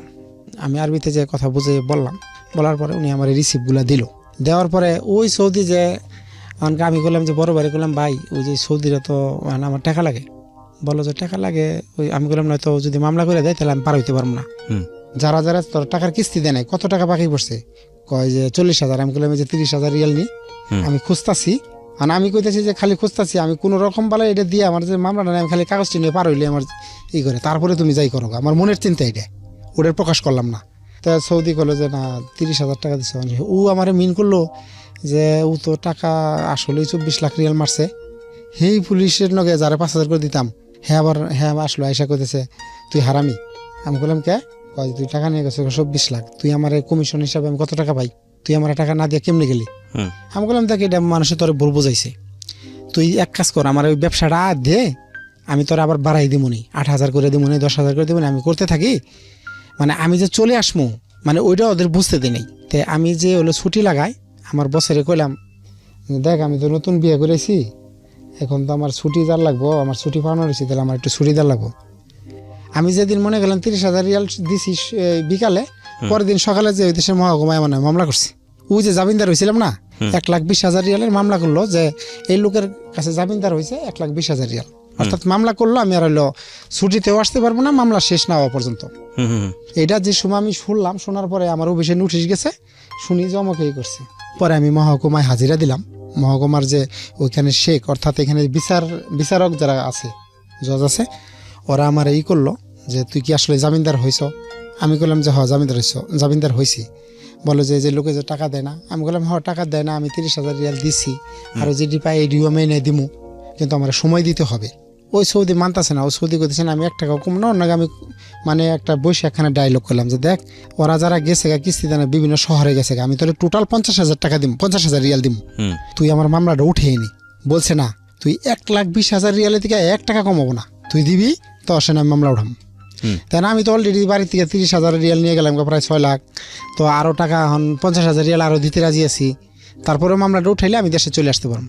পরে জেদ্দা আমি কথা বলতাম, আমার এক রাজনীতিক সই আসাল, তার সাথে কথা বলতাম যে ভাই আপনার ওইখানে জেদ্দা কি কোনো লাইন আছে, মানে আমার পাসপোর্ট টিকিট ছাড়া আমার চুরাই লাইনে বাংলাদেশ বা অন্য দেশে পার করে দিতে পারবেন বাংলাদেশে? কয় 20,000 রিয়াল লাগবে। 20,000 রিয়াল হইলে পরে তোমার আমি ডাইরেক্ট কিচ্ছু লাগবে না, আমি পার করে দিম বাংলাদেশে। আমি বললাম তাহলে কবে আম্মু? কয় যে তুমি কালকে চলে আসো। পরে হলো আমি জেদ্দা এসে করি, জেদ্দা এসে ওই বাঙালির কাছে আসি। আসার পরে ও টাকাগুলো বাংলাদেশ থেকে নেই 25,000 রিয়াল নিয়ে ওর কাছে নিয়ে ও হলো যে সৌদিতে পাঠাবো, সৌদিটা মানে অরিজিনালি পাঠাইতে পারতো, তার সাথে 12,000 রিয়াল কন্ট্যাক্ট করছে। সৌদিরা চাইছে 16,000 রিয়াল, আমি দিছি 25,000 রিয়াল। ও দর কষাকষি করতে যাইয়া 12,000 রিয়ালের বেশি উঠে নাই। ও কেছে কি যে আর কয়েক 2-1 দিন পরে, 1 সপ্তাহ পরে ও 12,000 রিয়ালে রাজি হবো। এর মধ্যে কি হলো যে সাদা কালো পাসপোর্ট দেওয়া তখন নিয়ম ছিল, 1 সপ্তাহ পরে MRP পাসপোর্ট। তো আমারটা তো আসলে ডিজিটাল পাসপোর্ট, তো আমার তো কোনো পাসপোর্টই নাই, অন্যজনের পাসপোর্ট আমার পাঠাবো। তখন ও এটা সমস্যায় পড়াতে ও আমারে কইলো যে ভাই আমি এটা ভুল করছি, আমি তখন আপনি পাঠাইতে পারতেছি না। তো আমি বললাম আমার আকামা নাই, জেদ্দা দেওয়াল ভেঙে লোক অবৈধ লোক ধরতেছে, আর আমার ধরলেই তো মনে করলেন আবার সেই জায়গায় নিব, সেই জায়গায় নিয়ে মামলাই করবো, যেহেতু আমি পলাইছি আবার সাজা হবো, মানে আমার মাথায় টেনশনে কাজ করতেছে না। আর আমি যদি থাকতাম তাহলে আমার কিছুই হইতো না, আমি যে কোনোভাবে একটা সুরাহা করতে পারতাম। তো আমি বললাম ভাই আপনি তো আমার লাইফটার অন্যদিকে নিয়ে যেতেন। আরে মিয়া কথা কন, মানুষের টাকা এত টাকা নিয়ে গেছেন, আমি শুনছি 2-3 কোটি টাকা নিয়ে গেছেন, আপনি টাকা দিতে। আমি বললাম আপনার 30,000 রিয়াল, আপনি 5,000 টাকা আপনি আমাকে চাইতেন, আমি দিতাম না। এখন আমি কি করবো? কয় ভাই জেদ্দাতে অনেক ক্যাপ্টেন ধরা পড়ছে, এইভাবে অবৈধভাবে এয়ারপোর্টে লোক ধরা পড়ছিল, আপনার এখন পার করার সময় নাই, এখন আমি কি করবো? এখন আমার টাকাও দেয় না। এক পর্যায়ে ও আমার পুলিশে ধরাই দিব। মূল কথাটা হচ্ছে আপনি 2,66,00,000 টাকার কি করলেন শেষ পর্যন্ত? ওইটার কি হয়েছে? আপনি তো সৌদি আরবে গেলেন, আপনি বিভিন্ন ঝামেলার মধ্যে পড়ছেন, আমরা বুঝতে পারছি। বিভিন্ন জায়গা থেকে আপনার প্রতি চাপ আসতেছে এবং আপনি একটা সামাজিকভাবে বিভিন্ন জায়গায় রুটে গেছে, আপনি মানুষের টাকা পয়সা চুরি করছেন, কখনোটা রুটে গেছে জুয়া খেলছেন, সব কিছু মিলে আপনার অবস্থা খুব কোণঠাসা। আপনি টাকাটাও তুলতে পারছেন না, আপনার অ্যাকাউন্ট ফ্রিজ হয়ে আছে। তারপরে শেষমেশ টাকাটার কি হলো? এই জায়গায় আমি সৌদি আরব থেকে কাতার হয়ে চলে আসি। চলে আসার পরে আমার হইলো ওই ব্যাংকের যাদের সাথে কন্ট্যাক্ট ছিল ওদের কাছে রিসিভ দিই, এবং ওরা আমারে বিভিন্নভাবে ওইখানে নিয়ে চেকগুলো সই করে নেয় ঢাকায়। চেকগুলো সই করেন আপনার কাছ থেকে জোর জবরদস্তি করে সই করেন? জবরদস্তি করে চেকগুলো সই করে। আর এখানে ব্যাংকের কর্মকর্তারাও জড়িত ছিলেন? হ্যাঁ, ব্যাংকের পাওয়ারফুল কিছু আছে, আমি ওদের নাম বলতে চাই না। সমস্ত কিছু নেওয়ার পরে তারা আমাকে বলে যে মানে তুই যদি এটা কারোর সাথে শেয়ার করিস তাহলে তোর লাইফটা শেষ করে দিব। হ্যাঁ, এবং এটা নিয়ে বিভিন্ন প্রবলেম আছে, আমি অত দূর যাইতেছি না। তো যাই হোক, তারপরে আমার ওরা হলো 8 লক্ষ টাকা দেয়। 8 লাখ টাকা দিয়ে বাকি টাকাটা ওরা নিয়ে নেয়। 8 লক্ষ টাকা দেওয়ার পর বলে যে তুই 8 দিনের মধ্যে দেশ ছেড়ে চলে যাবি, না হলে তোর অবস্থা খারাপ হবে। পরে আমি আসলে আমার নামে কোনো পাসপোর্ট থাকে না, আমার এক সিলেটে বন্ধু থাকে, ওর সাথে কথা বলি যে পাসপোর্ট থাকে না কেন? পাসপোর্টটা আমি আসলে নিয়ে আসতে পারি না সৌদি আরবে। আমি কাতার হইয়া চলে আসি, তো পাসপোর্টটা নিয়ে আসতে কারণে বাংলাদেশের পাসপোর্টটা করতে পারি না। ওরা আমার হইলো 8 লাখ টাকা দেয়। আমি 8 লাখ টাকাতে কী করি, আমার এক সিলেটের বন্ধু আছে, উনি আমার হইলো পাঠিয়ে দিবে, ওই অস্ট্রেলিয়া পাঠিয়ে দিবে, ইন্ডিয়া থেকে ইরান থেকে তুরস্ক হয়ে ওইদিকে পাঠিয়ে দিবে। তা আমি ওরা যাই হোক বিভিন্ন লোকজনের কাছে টাকা পয়সা নিয়ে তারপরে আমি বলতেছি টাকা উঠবে কইয়া এইবার, তারপরে আমি চলে যাই সিলেটের বন্ধুর কাছে। ও কী করে, ইরান পর্যন্ত আমার পৌঁছে দিয়া, সিলেটে তামা বিল দেয়া, ও আর কোনো টাকা পয়সা যোগাযোগ করে না, অসম্পট হয়ে গেছে, ইংল্যান্ড চলে গেছে। তো এখন পরিস্থিতি আমার ফ্যামিলি, আমি যখন আবার ওই দিক দিয়ে ব্যাগ হয়ে আসি, সিলেটে আসার পরে আমি এক লোকের কাছে এইভাবে হলাম। আর আমার ফ্যামিলি জানে যে টাকাগুলো আসলে আমি মনে হয় উঠাইয়া অন্য কোথায় সদ্ব্যবহার করতেছি। আমার বন্ধু বান্ধব যারা আছে অনেকেই আমার কাছে টাকা পয়সা পায়, তারা আমার ভুল বুঝতেছে, এবং কি আমার ফ্যামিলিও বুঝতেছে যে আমার নামে এখনও টাকা আছে। আসলে বলতে কি, মানে আসলে আমার নামে টাকাটা যে ব্যাংক কর্মকর্তা যে টাকাগুলো যারা করছে একাত্র, আমি তাদের চিনি। তার মানে বিষয়টা হচ্ছে এরকম যে সবাই জানে যে আপনি বাংলাদেশে নাই, আর আমার আপনি ফ্যামিলি জানে যে আমি বাংলাদেশে আছি। শুধু আপনার ফ্যামিলির বেশ কয়েকজন জানে, আর এছাড়া সবাই জানে যে আপনি বাংলাদেশে নাই, নাই, আপনি জি। পলাতক অবস্থায় আছেন। জি জি জি জি। কি দাঁড়ালো শেষ পর্যন্ত? শেষ পর্যন্ত আমি আসার পরে তো আমি এলাকায় যেতে পারি না না। না, সেটা না, আমি আপনাকে পুরো গল্পের মূল্যায়নের জায়গায় আসতে বলতেছি। জি, জি, আপনার জি। বয়স এখন কত বছর? 36 বছর। 36 বছর। এই 36 বছরের জীবনে আপনি 3 কোটি টাকার, প্রায় নিয়ার অ্যাবাউট 3 কোটি টাকার মালিক হয়েছিলেন। 2,66,00,000 আর এদিকে ওদিকে যত টাকা কামিয়েছেন। তো এই লোভ আপনাকে আসলে কোথায় নিয়ে আসলো শেষ পর্যন্ত? কি হলো? পুরো আসলে জীবনটাই তো আমাকে- এখন রিস্ক আমি হয়ে গেছে। জিরোতে এসে গেছি, বাস একদম জিরোতে। বাচ্চা কাচ্চা আছে? না, আমার 3টা বাচ্চা কাচ্চা আসলে প্রেগনেন্ট অবস্থায় মানে নষ্ট করছেন? হ্যাঁ, নষ্ট হয়ে যায়। আমি নষ্ট হয়ে করি যায় নাই, নাকি? এভাবে মানে আমার মানে 5 মাস হয় আপনার এভাবে। ওয়াইফ আছে এখন আপনার সঙ্গে? জি জি জি। ওয়াইফ আপনার ওয়াইফ এই সব গল্পগুলো জানে? আমার আজকে wife- যেটা বললেন। এই টাকাটার সম্বন্ধে জানে, কিন্তু টাকাটা এইভাবে নিয়ে গেছে গা, এটাই জানে না। এইটুকু জানে না। তারা জানে যে তারাও কিছু টাকা পয়সা দিচ্ছে, ওই টাকাটার জন্য চাপ দেয়। আমি বলছি টাকাটা দিচ্ছি, দিব, এইভাবে আর কি ডেট নিয়ে করতেছি। ফিউচার প্ল্যান কি? ফিউচার প্ল্যান আসলে আমি যেহেতু আমি সুস্থ আছি, আমি মানে আমার এটাই হলো যে আমি হয়তো বাপ মারে কিছু না দিতে পারছি, ভাইয়ের টাকা পয়সা ভাই এটি একটা কিছু করে, তো মানে আমি কারোর কাছে পরাজিত মানতে না। আমার হলো, আপনি আমাকে এখনো বলেন, আপনার কি এখনো সেই বড় লোক হওয়ার লোভ আছে? এই কোটি কোটি টাকা পাওয়ার লোভ আছে? আমার স্বপ্ন আছে আমি ওই ইউনিয়নের চেয়ারম্যান হব এখনো। সেটা অন্য বিষয়। জি কিন্তু আপনার এই যে 3 কোটি টাকা বা 2 কোটি টাকা, 2,66,00,000 টাকা যে জি, আপনি জি। 8 লাখ টাকা পেলেন, আর বাকি সব টাকা ওরা নিয়ে গেল। ইভেন আল্লাহ তো পড়ে আছেন, যারা নিয়েছেন তারাও হজম করতে পারবে না, এটাই নিয়ম। মানে অসৎ পথের টাকা হজম এবং করা যায় তাদের না, এর আমি চেয়ে অনেক চিনি। বেশি, অনেক বেশি। আপনি অবশ্যই চিনবেন, বিকজ আপনি নিজের হাতে চেকগুলো সাইন করেছেন। জি জি। কিন্তু কি দাঁড়ালো শেষ পর্যন্ত? মানে আপনি যে এত লোভ করে এতটা বেশি করে এত টাকাগুলো নিয়ে আসলেন, শেষ পর্যন্ত কি হলো? আপনি কি বলবেন পাবলিক আজকে যারা শুনলো আজকে? না, আজকে আমার কথা এটাই থাকবে। আমি এই যে অনুষ্ঠান শোনার পরে আমি যেতটুকু আসলে এটুকুই থাকবো যে লোভ আসলে মানুষের অনেক জায়গায় নিয়ে যায়, মানে এতটুকু নিচে নিয়ে যায়। যেমন আজকে যদি আমার অ্যাকাউন্টে 7 লাখ টাকা ছিল, আমি যদি দেখা যায় 10 লাখ টাকাও আমি 10 বছর 12 বছর বিদেশ করছি, 12 লাখ টাকা হয়তো 12 লাখ টাকা দিয়ে আমি এলাকায় ফ্রিভাবে সুন্দরভাবে চলতে পারতাম। মানে আমার ওইটা শর্ট টাকা, আমার যেমন ভাই আছে তারা যেমন সুন্দরভাবে চলাফেরা করতেছে, আমিও পারতাম। কিন্তু আমার যে স্বপ্ন পূরণ করতে যেয়ে যে আমি অসৎ পথে গেছি, এরকম জানি কেউ না এরকম অবৈধ পথে জানি না যায়। এটাই আমার হলো সবার প্রতি আমার রিকোয়েস্ট থাকবে। ওকে, প্রিয় শ্রোতা, শুধু এতটুকুই বলার আছে। এটা ফার্স্ট টাইম না, বারবার দেখিয়েছি, ইনফ্যাক্ট বলবো যে লোভ করে শেষ পর্যন্ত এটার পরিণতি কি হয়। আজকের এই গল্পটা, এটা একটা অন্যরকম রোমাঞ্চকর গল্প। আমার মনে হয় যে শেষ পর্যন্ত সবাই অনেক মনোযোগ দিয়ে শুনেছেন, এবং লাস্ট টাইম অনেকখানি সামারাইজ করেছে, কারণ আমি জানি যে এটার পরে আসলে উনি যে জায়গাটায় ছিলেন, 2,66,00,000 টাকার অ্যাঙ্গেল ধরে উনি কিভাবে কাতারে গিয়ে কি করেছেন, অমুক করেছেন তমুক করেছেন, বাট শেষ পর্যন্ত এর এন্ডিংটা কি সেটাই জানার উদ্দেশ্য ছিল অনেকের। তো গল্পটা অনেক বড় করেছি আমরা আজকে।